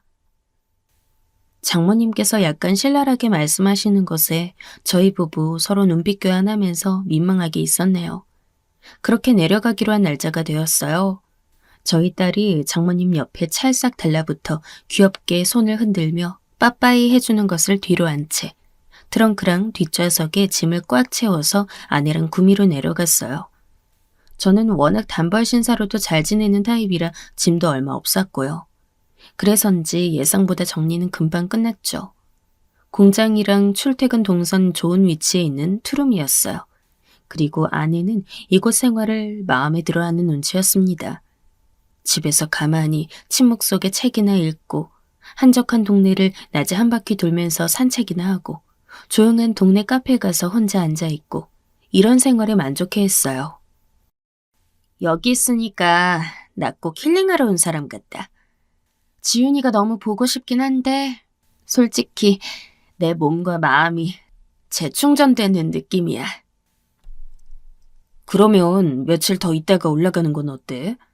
매일 영상통화로 너도 봐서 알겠지만 지훈이가 장모님이랑 지내면서 꽤 좋아하는 것 같아.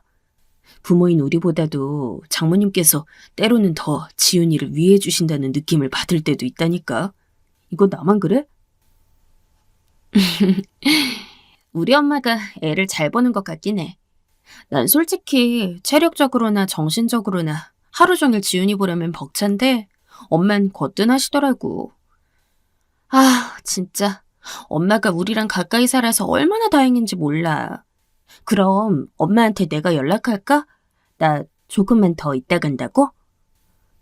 아내와 제가 신중하게 상의를 했고 장모님께 연락을 드렸어요. 우선 장모님이 어떻게 반응하시는지 보고자 했는데요. 엄청 반색을 하시는 거예요. 그래서 저희가 딸 맡기는 수고비 명목으로 용돈을 드리고 왔는데 더 후하게 드려야겠다는 생각이 들었죠. 장모님, 저희 식구 토탈 생활비라고 생각하고 월 500 드리려고 하거든요. 저 내려와 있는 동안에요. 뭐? 장서방, 500씩이나? 아니, 그런 큰 돈을? 어차피 제가 여기 내려와 있으면 저희 집사람이 있다 하더라도 장모님께서 지훈이 보러 저희 집에 계속 방문해 주실 것 같아서요. 아유, 그건 그렇지. 장서방 없는 상황이라면 그렇고 말고. 내가 암만 내 딸이라지만 다 맡겨놓을 수가 있어야지. 내 손녀는 내가 두 눈으로 보고 찰싹 달라붙어 있어야지만 안심이 돼. 네, 그래서예요. 장모님께는 정말 늘 감사드리는 마음이에요. 아시죠? 그런데 혹시 금액적으로 너무 부담되신다고 하시면 아니야. 왜 부담이 돼? 아니야, 괜찮아.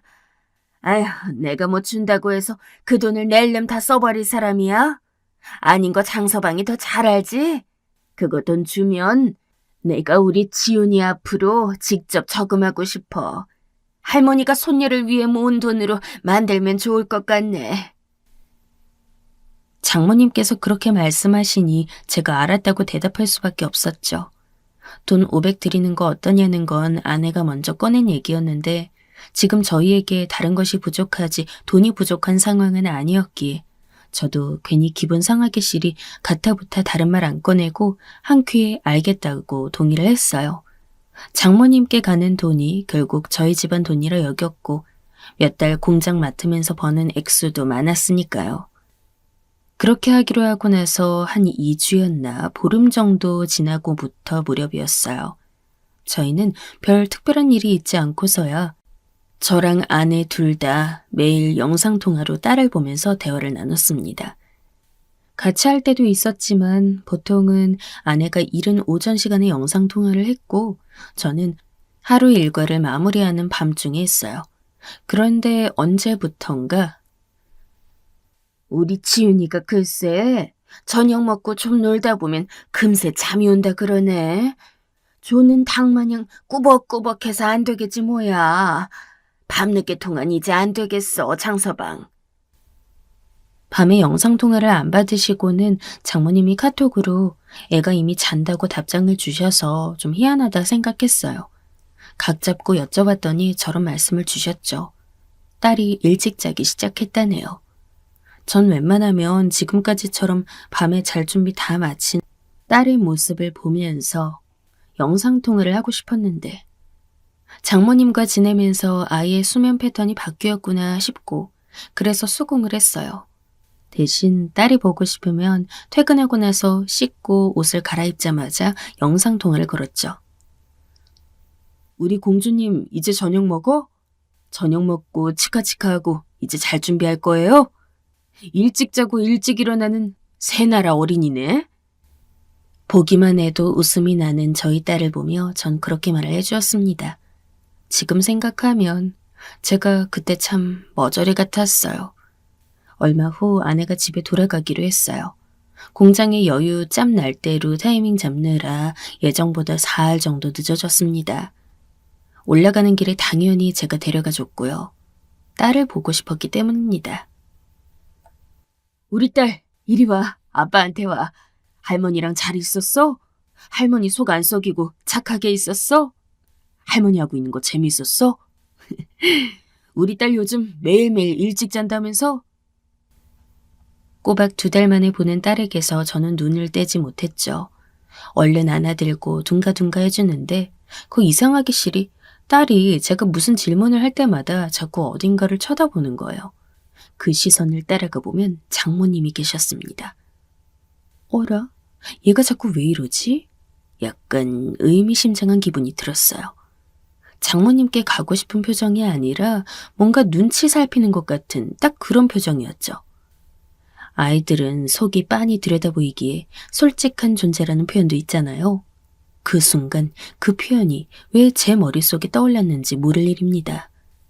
부엌 베란다에 나가보니 분리수거 통들이 안 비워져 있길래 모으면 부피가 크다 보니까 제가 그걸 갖다 버리고 오겠다 하고는 전부 합쳐서 들고 나갔습니다. 그렇게 잔뜩 쌓여있던 분리수거를 하고 다시 집으로 올라왔는데 엘리베이터에서 내려 오른쪽으로 돌아 저희 집 현관문 앞에 서자마자 뒤에서 도어락 소리가 들려오는 거예요. 앞집 사람이 나오길래 그런가 보다 하고선 저는 저희 집 비밀번호를 치려고 했죠. 아유, 안녕하세요. 오랜만에 뵙는 것 같아요. 요새 통 댁에 안 계신가 보네요. 그런데 앞집에서 나온 아주머니께서 저에게 말을 거시는 겁니다. 참고로 앞집과는 안면만 트고 지냈고 딱히 이웃 간에 오가는 접점은 그 외에 없었어요. 50대 부부가 사는 집이었는데요. 자녀분들은 자취하느라 가끔 주말에 들른다는 정보만 제가 스쳐가듯 들어서 알고 있던 게 다입니다. 그전까진 마주치면 꾸벅 목례만 했었는데 갑자기 저에게 말을 건 것이었죠. 저는 간만에 집에 들른 참이라 이웃도 왠지 반갑게 느껴지더군요. 그래서 지방에 업무가 생겨 내려가 있는데 아무래도 서너 달 정도는 더 그럴 것 같다고 간단히 말씀드렸어요. 부부가 통 안 보이고 그 어머니 되시는 분만 애를 보고 계시길래 무슨 일인가 했어요. 아, 저희 장모님이요? 그게 저희 집사람이 저랑 같이 지방에 잠깐 있다가 오늘 올라왔어요. 그동안 장모님께서 저희 아이 봐주셨던 거고요. 저희 부부 안 보이는 걸 아셨다니 오며 가면서 마주치셨나 봐요? 아니요, 그런 게 아니라 하여간 그쪽 장모님 목소리를 내가 들어서 통 신경이 쓰였네요. 이제 아이 엄마가 돌아왔으면 됐죠. 잘 됐네요. 아, 그러셨어요? 그런데 아마 당분간 저희 장모님이 거의 매일 와 계실 것 같아요. 집사람이 건강도 신경 써야 하고 또 자격증 공부한다는 것도 있고 일정들이 좀 있거든요.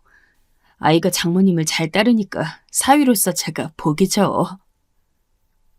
네? 아니, 그럼 그 장모님이란 분을 저희가 앞으로도 봐야 한다고요? 어머, 그건 좀 곤란한데. 그래도 아이 엄마 왔다니까 낫겠죠?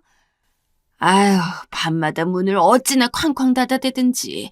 그 현관문 좀 살살 닫으라고 말을 한 번 했는데도 계속 그러더라고요. 저희 남편이 대낮이라면 피아노 소리든 코끼리 울음소리든 신경을 안 쓰는 사람인데 깜깜한 밤에는 무조건 조용해야 해요. 잠기가 약간 밝아서요. 그런데 이어폰을 낀 상태에서도 그 문 닫는 소리가 얼마나 천둥처럼 들리는지. 아휴, 이거 안 겪어보면 몰라. 밤마다 또 그럴까봐 우리는 지레 겁먹은 채로 마음 졸이고 지냈어요. 앞집 아주머니께서 빨간 뿔테 안경을 여러 번 고쳐 쓰시며 그러셨죠. 심각한 표정으로 진지하게 말씀하시는 걸로 보아 거짓말 같진 않았어요. 아니, 사실은 그럴 확률은 없다고 봐야 했죠. 앞집에서 무슨 이득이 있다고 이런 걸로 저한테 거짓말을 하겠어요. 확실히 밤에 그러냐고 제가 거듭 여쭤봤지만 아주머니께선 그렇다고 대답해 주셨습니다. 내가 밤 10시만 됐어도 이런 얘기 안 해요. 특이한 사람이라고 속으로만 생각하고 말았지. 그런데 꼭 자정쯤만 되면 그런다니까.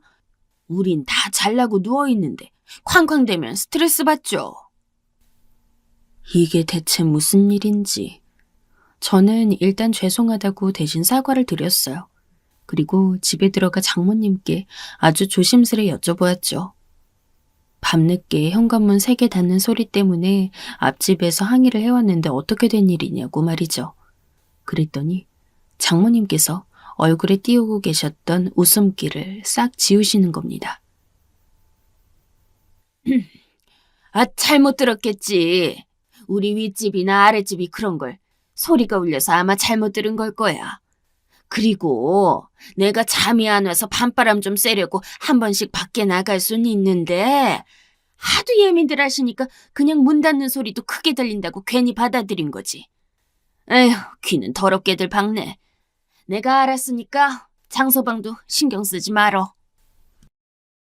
저는 진위 여부라기보다는 걱정스러운 마음이 앞서서 여쭤본 것이었는데 장모님이 엄청 정색하고는 딱 일축하시는 겁니다.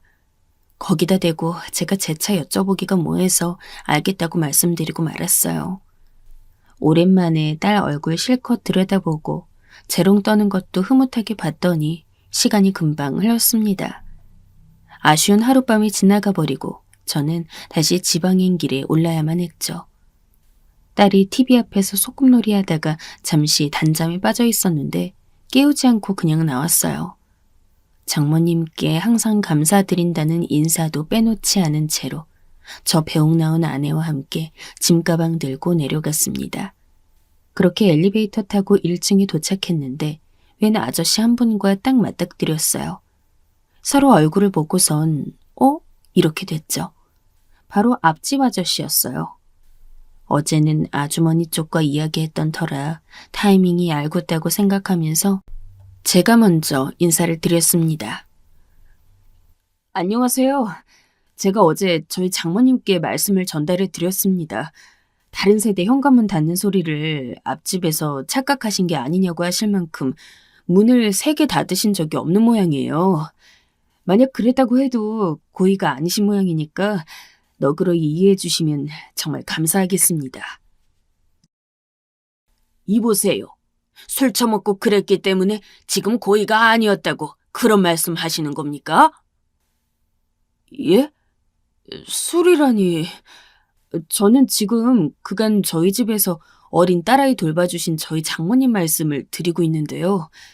갑자기 술 얘기는 어떻게 된 것인지요? 그쪽 장모님이란 사람이 밤마다 술 처먹고 늦게 들어와선 고성방가로 시끄럽게 굴었습니다.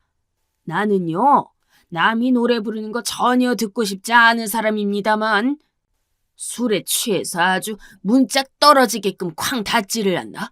여간 신경 쓰였던 게 아닙니다. 아니, 대체 그게 무슨 말씀이세요? 저희 딸이 어린데.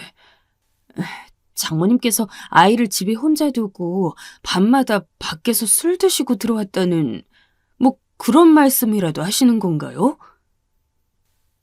거참, 몰랐습니까? 못 믿겠다는 표정을 보니까 황당하네요. 우리 집 현관문 옆에 카메라 달린 거 보셨죠?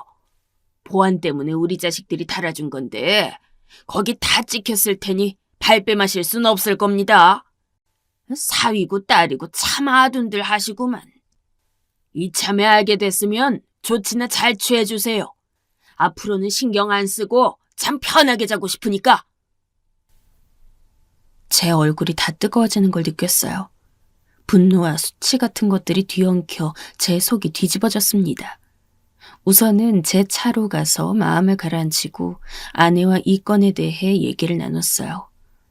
어쩐지 얼마 전부터 밤에 애랑 영상통화 못한다고 하실 때부터 이상했다고 저는 이런저런 얘기라도 먼저 꺼냈는데 아내는 혼란스러운 얼굴로 거의 대꾸만 했어요. 하긴 아내는 자기 모친인데 얼마나 더 당황스러울까 싶었죠. 지금 월 500씩이나 그 거금을 들이고 있는 상황에서 이런 전말까지 알게 되었으니. 우선 오빠는 내려가. 내가 엄마한테 잘 얘기해볼게. 아마 아빠 계실 적에는 술은 입 근처에도 못 대셨던 엄마였으니까 뒤늦게 고삐라도 풀리신 게 아닐까 싶어. 아내가 그렇게 말하고는 차에서 내려 집으로 올라갔습니다. 심각한 표정으로 한숨을 쉬면서 말하기에 미처 내용을 읽지 못했는데 차 출발하면서 가만 생각해보니 그거 장모님 편 들어준 거 아닌가? 이런 짐작이 드는 거예요. 입에 불을 뿜으면서 화를 내도 모자랄 상황인데 엄마로서 분노하기보단 딸로서 자기 엄마를 더 배려하기 급급한 것처럼 느꼈어요. 그러자 약간의 배신감이 들었고 저는 아파트를 빠져나가려다 말고 경비실에 차를 세웠습니다. 경비소장님께 제 소개부터 드리고 앞집 연결을 요청했죠. 앞집 아저씨와 바로 통화를 할 수 있었습니다. 아까 뵀던 앞집 애기 아빠입니다. 정말로 죄송하지만 혹시 제가 사장님의 핸드폰 번호를 받을 수 있을까요? 제 번호도 알려드리고 싶습니다. 앞으로 저희 장모님께서 다시 늦은 시각에 만취하신 채로 소음을 발생시킨다거나 하면 제가 도움을 드리고 싶어서요. 저의 정중한 부탁을 앞집 아저씨는 바로 들어주셨습니다. 그뿐인가요? 아주 반색하시면서 번호를 불러주시더니 현관에 단 카메라로 언제든 협조해 줄 테니 말만 하라고 하시는 겁니다. 그 어린아이를 두고 젊은 부부가 믿고 맡겨놨으면 책임지고 손녀 아이 보살펴야지. 어딜 경우 없이 밤에 아이를 혼자 두고 쏘다닙니까? 그것부터 거슬렸어요. 에휴, 각자 알아서 사는 요즘 세상에 내가 오지랖 펼치는 이웃으로 보일까봐 가만히 있었던 건데 속으로는 영 못마땅하다 여기고 있던 참이요. 제가 하고 싶은 말을 어째서 앞집 아저씨가 속 시원히 짚어주시는 건지. 여튼간에 정말 감사하다고 인사드렸죠. 그리고 운전 잘하고 무사히 내려왔는데 그날 아내랑 전화로 싸웠습니다. 역시나 아내가 장모님 편을 들더군요. 장모님 앞으로 안 그러시겠다고 약속은 받아놨어? 미안하다고 말씀은 하시지? 왜 그러신 거래? 아, 오빠, 작작 좀 해. 이제 다 알았고 지적했으면 그걸로 됐잖아. 엄마가 우리보다 어른이신데 어련히 잘 하시겠지. 저는 어떻게 그것으로 일단락할 수 있냐고 따졌고 아내는 그런 저에게 지랄 유난 떤다면서 화를 냈어요. 아내가 기본적으로 성질이 대단한데 그 성질 이뤄내는 영역만 건들지 않는다면 온실 속 화초 같은 사람이거든요. 엄청 유유자적한 사람이에요. 대신 심기 건드리는 영역을 터치한 순간부터 폭발입니다. 제가 보니까 아내는 더 이상 이 일로 장모님을 건드리지 않길 원하는 것이었어요. 저만 내려와 있는데 구체적으로 파고들기도 애매하고 그래서 억울하지만 제가 한 수 접어주었죠. 집안의 평화를 위해서요. 어찌됐든 아내가 이제 딸이랑 집에 있으니 다시 그런 문제가 불거질 것 같지도 않았어요. 그리고 3주 뒤 토요일 아침에 아내가 반찬을 싸들고 내려왔어요. KTX를 타고 내려왔는데 그건 기차역이 좀 멀었습니다. 그래서 아내 태우고 제 자취집으로 가는 길이 꽤 되어서 어색한 공기가 감돌았어요. 카톡상으론 괜찮았는데 직접 마주하니까 장모님 일로 언쟁 벌였던 여파가 남아있더라고요. 그래서 부부싸움은 칼로 물베기라는 말을 실천하면서 다시 잘 지냈습니다. 그러려고 애를 썼죠. 아이 사진 보면서 얘기하다 보니 자동으로 웃음도 나왔어요. 그런데 밤에 아내랑 대화를 하던 도중 장모님 얘기가 나왔고 또다시 서로 감정이 치고 올라와 버렸습니다. 저는 아무리 그래도 코로나가 심각한 와중에 아이를 집에 두고 밖에서 지인분들과 술자리 갖고 들어온 장모님이 이해가 안 갔거든요. 조심스레 그 얘기를 다시 꺼냈더니 아내가 너무너무 싫어하면서 저한테 화를 냈어요. 제발 그만 좀 하라네요. 아니, 제가 몇 번이나 얘기했다고 뭘 그만하라는 건지. 지훈이가 기차에서 얌전하게 구례였으면 내가 오늘도 데려왔어. 그런데 애가 안 되니까 특이하게 차에 오래 있으면 자지러지고 그냥 다 통제가 안 돼서 못 그런 거야. 오빠는 진짜 우리 집에서 아이 봐주는 우리 엄마한테 감사해야 하는 거라고. 그 정도 일로 왜 이렇게 불만을 가져? 애가 이런 애도 있고 저런 애도 있는 거지. 왜 우리 애 특이한 애라고 그딴 식으로 말을 해? 그리고 내가 장모님이 아무래도 술자리 너무 좋아하시는 것 같으니까 이러는 거야. 지금도 혹시 주말이라고 못 참고 밖에 나가신 거 아니야? 애만 혼자 두고? 제 말에 아내가 입을 다물고 표정을 살벌하게 굳혔어요. 이건 정말 엄청나게 화났다는 신호였죠. 저도 화가 나서 바로 장모님께 전화를 걸었어요. 충동적으로 건 것이었는데 이상하게 전화를 안 받으시는 거예요. 계속 안 받으시길래 전 불안하다 그랬고 아내는 장모님께서 폰을 진동으로 해놓고 일찍 주무실 수도 있는 거 아니냐고 했습니다. 냉전 상태에 접어든 저희는 각자 따로 잤고요. 아침 밝자마자 준비 간단히 해서 제 차 타고 집에 올라갔어요. 저는 장모님께 그 일을 제대로 따져 묻지 못한 앙금이 남아있었으므로 이대로는 어차피 안 된다는 생각이었죠. 아내도 삼자대면에서 회포를 풀자고 했고요. 그렇게 도착한 집. 저희는 들어서자마자 경악을 해야 했습니다. 마스크를 내리자마자 맡아지는 희미한 술 냄새. 거실 소파에 대자로 뻗어 입을 크게 벌린 채 컥컥 소리 내면서 외출복 차림으로 주무시고 계신 장모님이 보였어요. 딸이 내복 차림으로 방에서 나오더니 저희를 보자마자 단박에 눈물을 글썽거리며 울려고 했습니다. 우리 지윤이 잘 잤어?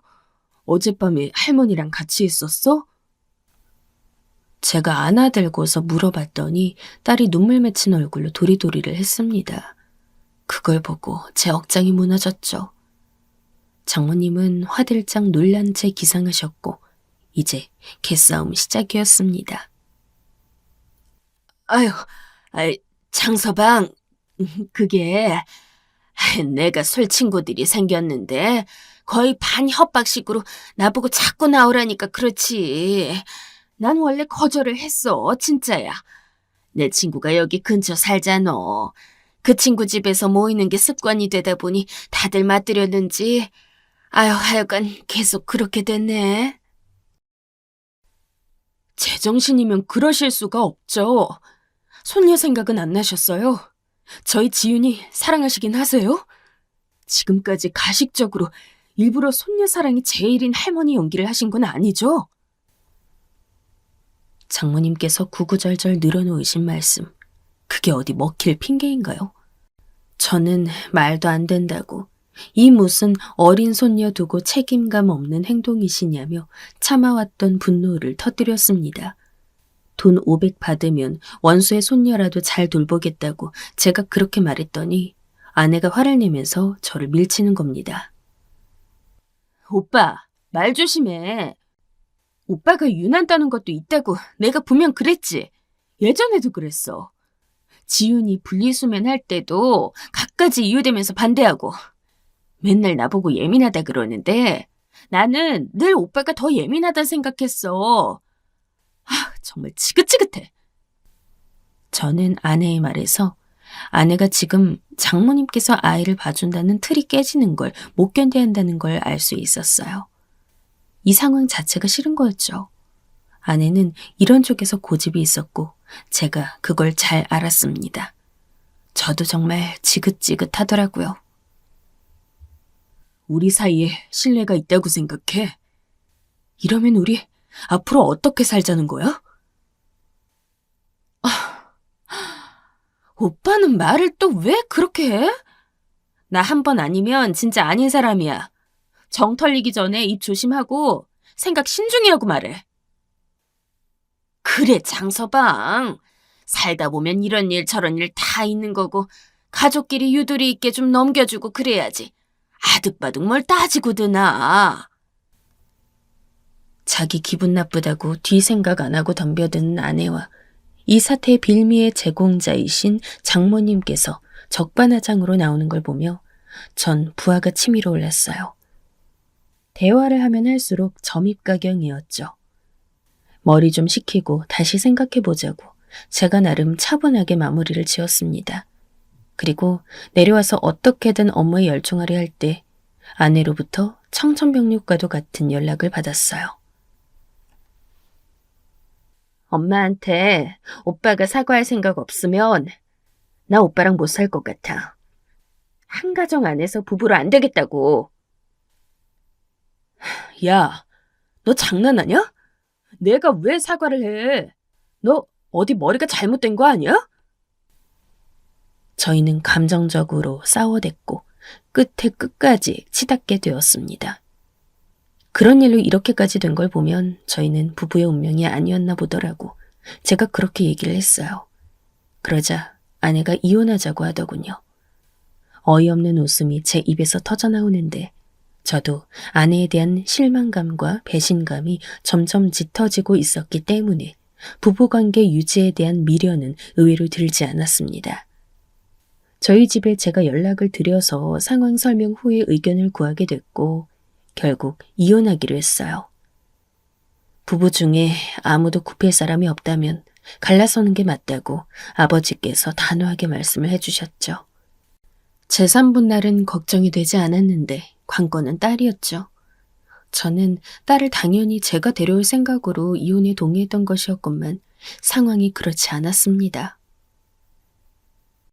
애 낳고 우울증 앓았던 사람이 무슨 애를 맡겠다는 거야? 너 애한테도 못할 짓이야 그거. 지윤이에 대해 오빠가 뭘 안다고 그래? 늘 애 봐왔던 건 우리 엄마였고 그 다음으론 나였어. 휴가라곤 전혀 모르는 오빠보단 내가 나아. 그리고 엄마인 내가 양육권에 훨씬 유리한 거 알지? 정말 마음 아픈 소식이었어요. 딸을 제가 데려올 수 없다니. 딸이기 때문에 아빠보다는 엄마랑 사는 게 나을 수 있다면서 제 친구들은 저에게 말해주었고, 제 부모님도 이왕 이혼하는 거 차라리 아이까지 넘겨주고 결혼 생활 청산하라고 했습니다. 이혼 조정으로 가려 했으나 아내가 장모님께서 모임 좋아하시고 뒤늦게 술맛에 빠지신 걸 자기는 진작 알고 있었다면서, 그런데 손녀를 돌보면서는 안 그러실 줄 알고 함구하고 있었다며 미안하다고 이 부분을 사과했고 인정했습니다. 그러면서 위자료, 재산 분할 모두 제가 원하는 방향으로 해주겠다고 했기에 합의서 정식으로 쓰고 합의 이혼을 하게 되었어요. 그렇게 저희는 개싸움을 벌인 지 넉 달 만에 이혼까지 가게 되었죠. 그리고 3달간의 숙려 기간을 거치게 되었습니다. 이게 다 무슨 일인가 싶으면서도 사람 관계에서 정 떨어지고 질리고 나니까 진짜 뒤돌아보고 싶지가 않아지더군요. 저희 딸 태어났을 때 고귀한 생명보다도 저는 아내가 먼저 눈에 들어왔던 사람이었는데, 솔직히 그때는 피덩이 신생아는 잘 보이지도 않았고 온갖 고생 끝에 드디어 출산을 한 아내의 핏줄 터진 얼굴이 더 눈물 났었어요. 그런 아내였지만 이제는 저와 남남이 되려고 서로 사력을 다하고 있다니 정말 촌극 그 자체였습니다.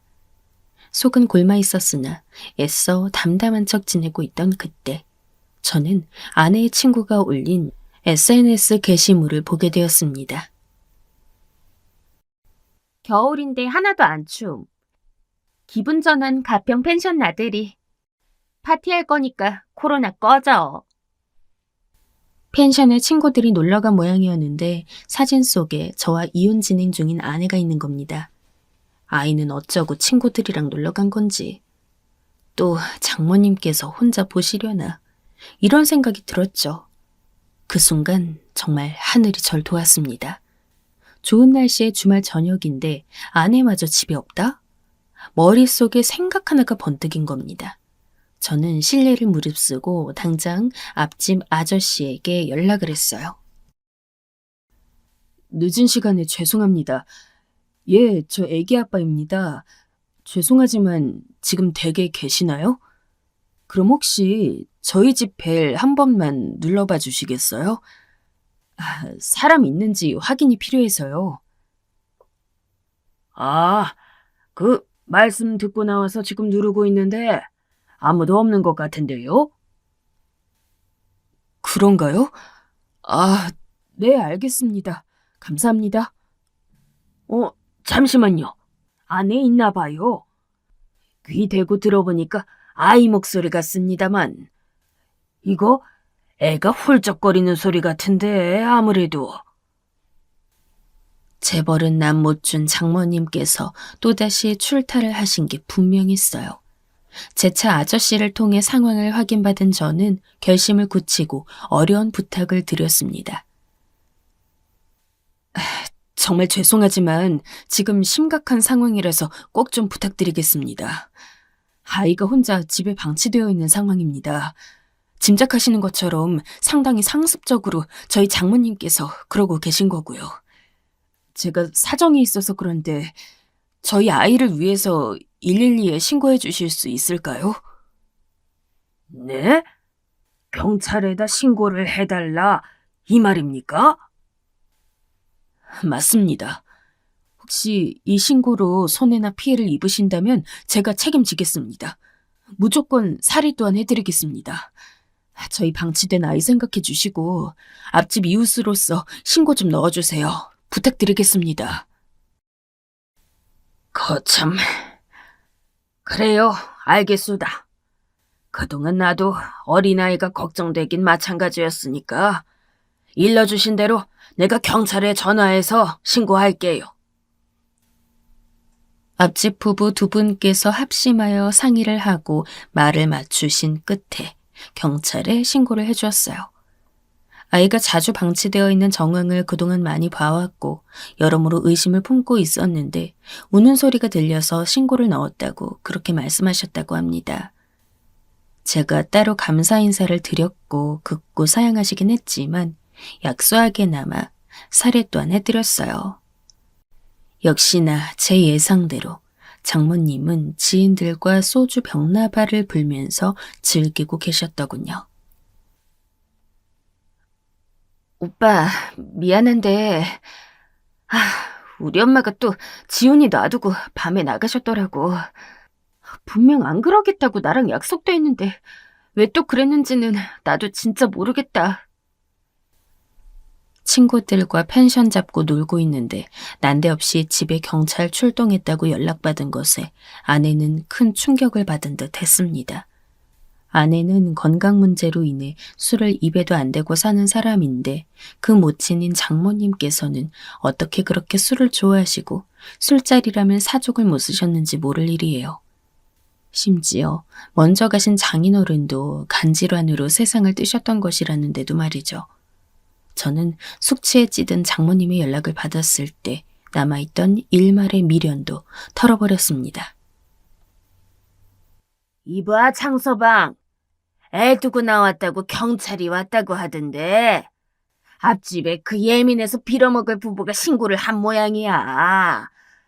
장서방한테도 연락 갈 것 같아서 내가 먼저 선수 치려고. 아휴, 내가 지난날 얼마나 고생하고 산지 우리 사위는 모르지? 어? 내가 그때 한 마음고생 풀려고 아주 조금 즐기면서 사는 건데 이것도 못하고 살면 나보고 그냥 콱 죽으라는 거야. 지훈이 그거 어찌나 때를 쓰고 애가 지랄 맞은지 아유 욕나와. 내가 걔 비위 맞추느라고 하루에 10년은 늙어요. 그래도 장서방 돈 보고 내가 꼭 참아왔는데 가식 떠느라 얼마나 힘들었다고. 이혼해도 양육비 꼬박 챙겨주는 거 맞지? 나 또 술판 버리러 나왔다고 양육비 줄이면 안 된다, 어? 재산도 장서방이 챙겨가기로 했잖아. 지훈이 키울 돈은 후하게 줘. 그래야 내가 말년까지 여유롭게 살아보지. 한 번 사위는 영원한 사위. 장서방 돈 최고야, 최고. 신명나게 웃으시는데 듣고 있던 저는 차갑게 마음이 식어갔습니다. 장모님이 말씀하시는 거 전부 핸드폰으로 통화 녹음 마쳤고요. 한순간이나마 딸을 포기하려고 했던 제 자신에게 원망이 들었어요. 절대 장모님께 딸을 맡기지 않겠노라 굳게 다짐하던 저에게 아내가 다시 어물쩍 말을 흐리면서 끝끝내 자기 엄마를 변호하고 옹호하는 듯한 말을 함으로써 아예 못을 박은 셈이었죠.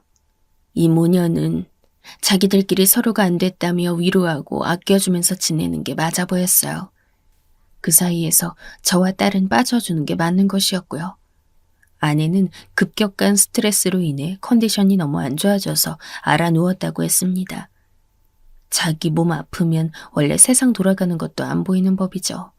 아내는 도저히 딸을 자기 혼자 건사할 수도 없는데 아이를 돌봐야 하는 사람인 장모님께서는 시한폭탄 트러블 메이커였으니 경찰이 아동 문제 들먹이며 집에 출동하고 연락을 해왔다는 사실에 치를 떨면서 자기의 일상에 큰 균열이 생긴 것을 용납하지 못하던 아내가 결국 제가 원하는 결정을 내리고 말았습니다. 엄마 아빠만 믿고 이 세상에 태어난 우리 지훈이가 불쌍하지도 않아? 갈라서는 건 갈라서는 건데 우리 잘 생각해서 결정하자. 오빠는 뭘 또 그렇게 감정적으로 굴어. 뱃속에서 생겨났으니까 태어난 거지. 무슨 우리를 믿고 세상에 태어나? 말도 안 되는 소리 좀 하지 마. 야, 네가 그래서 우리 딸 키우는 거 내가 반대하는 거야. 내가 지훈이 갓난아기일 때 솔직히 신경 많이 못 써줬어. 그런데 그거 왜 그랬었냐? 너 때문이잖아. 네가 아픈 바람에 내가 너한테 온 신경 다 쓰느라 그랬어. 그리고 내가 지윤이 키우는데 참여 안 했다고? 너 병원이며 직장이며 학원이며 왔다 갔다 한 건 생각 안 해? 그러는 동안 나 묵묵하게 돈 벌었어. 탈모약 처방받도록 스트레스 오지게 받아가면서 진짜 개같이 돈 벌어왔어. 나 좋으라고 그랬겠냐? 너랑 지윤이 먹여 살리려고 그런 거 아니야. 그래서 장모님께도 돈 다 갖다 바쳐드렸지. 우리 지윤이 예뻐해달라고, 잘 부탁드린다고. 그런데 결과가 이게 뭐야? 아내가 한참을 무슨 말을 하려다 말고를 반복하면서 한숨만 내쉬었어요. 뭔가 뜻대로 굴러가지 않을 때 머리에 과부하가 걸리면 그런 습관이 아내에겐 있었죠. 그래서 제가 쐐기를 박을 타이밍임을 알아차릴 수 있었어요. 나 부족한 아빠 맞고 가정 지켜내지 못한 실패한 남편 맞아. 그래도 내가 책임감은 있다고 생각한다. 지윤이한테 감정적으로 교류하면서 보살펴줄 자신도 있어. 너는 네 한 몸 챙기기에도 벅찬 사람이야. 장모님도 그렇고. 그러니까 아이는 내가 키우는 걸로 하자. 네가 맡겠다는 건 네 욕심이야. 현실이 아니라. 아내는 울먹거리는 소리를 내며 알겠다고 했습니다. 그리고 결정적으로 장모님께서 주둥이 간수를 못하시고는 딸에게 엄마 아빠 이제 헤어진다. 이렇게 말을 하셨다고 해요. 대체 무슨 정신머리로 그러신 것인지 점점 더 장모님이라는 사람 자체에 혐오가 들었습니다. 그런데 딸이 저와 살고 싶다고 했어요. 그것이 정말 저에게 큰 위로와 힘이 되어주었죠. 추후 법적 분쟁이 발생할 여지가 있는 것 아니냐면서 친구 녀석 하나가 저한테 법원에다 변경 신청 넣으라고 조언을 주었습니다. 저는 딸마저 제가 키우는 것으로 하면서 제 명의로 장만했던 저희 집도 아내 쪽에 주지 않는 것으로 했어요. 아내에게는 장모님의 술 기운 가득한 통화 내용을 음성 파일로 보내주었고요. 그거 듣고서 아내는 스트레스가 도져서 완전히 뒤로 넘어간 모양이었어요. 장서방, 사람이 어찌 그러나? 평생 부대끼며 살기로 해놓고 서로 안 맞아서 이혼을 한다곤 하지만 애까지 낳은 사이인데 너무 얄궂게 구는 거 아니야? 우리 딸 온전한 직장 생활 힘든 거 자네가 더 잘 알면서 왜 이래? 직장 다닐 때도 월급이 180밖에 안 됐었어. 지훈이까지 데려가 놓고 그럼 우리한테 남는 건 아무것도 없잖아. 그럼 장모님께서 돈 버시면 되겠네요. 집, 차, 결혼 후 모은 재산까지 전부 제 몫입니다. 아내가 기여한 거 없어요. 뭐가 있는데요? 그리고 이렇게 된 거 따지고 보면 전부 장모님께 주된 원인이 있는 건 아시죠? 아휴, 장서방. 그래, 내가 잘못했네. 내가 잘못했어. 그러니까 우리 자리 잡을 때까지만 혹시 지원해주면 안 될까? 불우이웃도 아니고 뭘 자꾸 지원을 바라세요. 앞으로는 지랄 맞아서 돌보기 힘들다 하셨던 제 딸 대신에 정신 쇠약한 장모님 딸 돌보면서 사세요. 밤마다 술 한 잔씩도 계속 하시고요. 말리는 사람 없으니까. 장모님께서 거품 물고 정신줄 완전 누우신 채 뭐라고 계속 떠드셨는데 제가 끝까지 안 듣고 전화 끊어버렸어요. 일탈 즐기셨던 장모님, 정신 오락가락하는 대로 편히 굴었던 아내. 이제는 알아서 냉정한 사회를 살아가야죠. 알고 보니 저 믿고 대출도 받으셨던 장모님. 이혼해서 돈 다 가져가면 자기는 빚 어떻게 갚냐고 울면서 또 그러시는데 뭐 어쩌란 말인가요? 그 모녀에게 한 푼도 지원 안 해줄 겁니다. 딸이 세상에 태어나 맞이한 첫 울타리를 제가 지켜내지 못한 것이 되어 죄책감이 느껴져요. 새해에는 딸과 함께 새로운 추억들을 쌓아갈 거예요.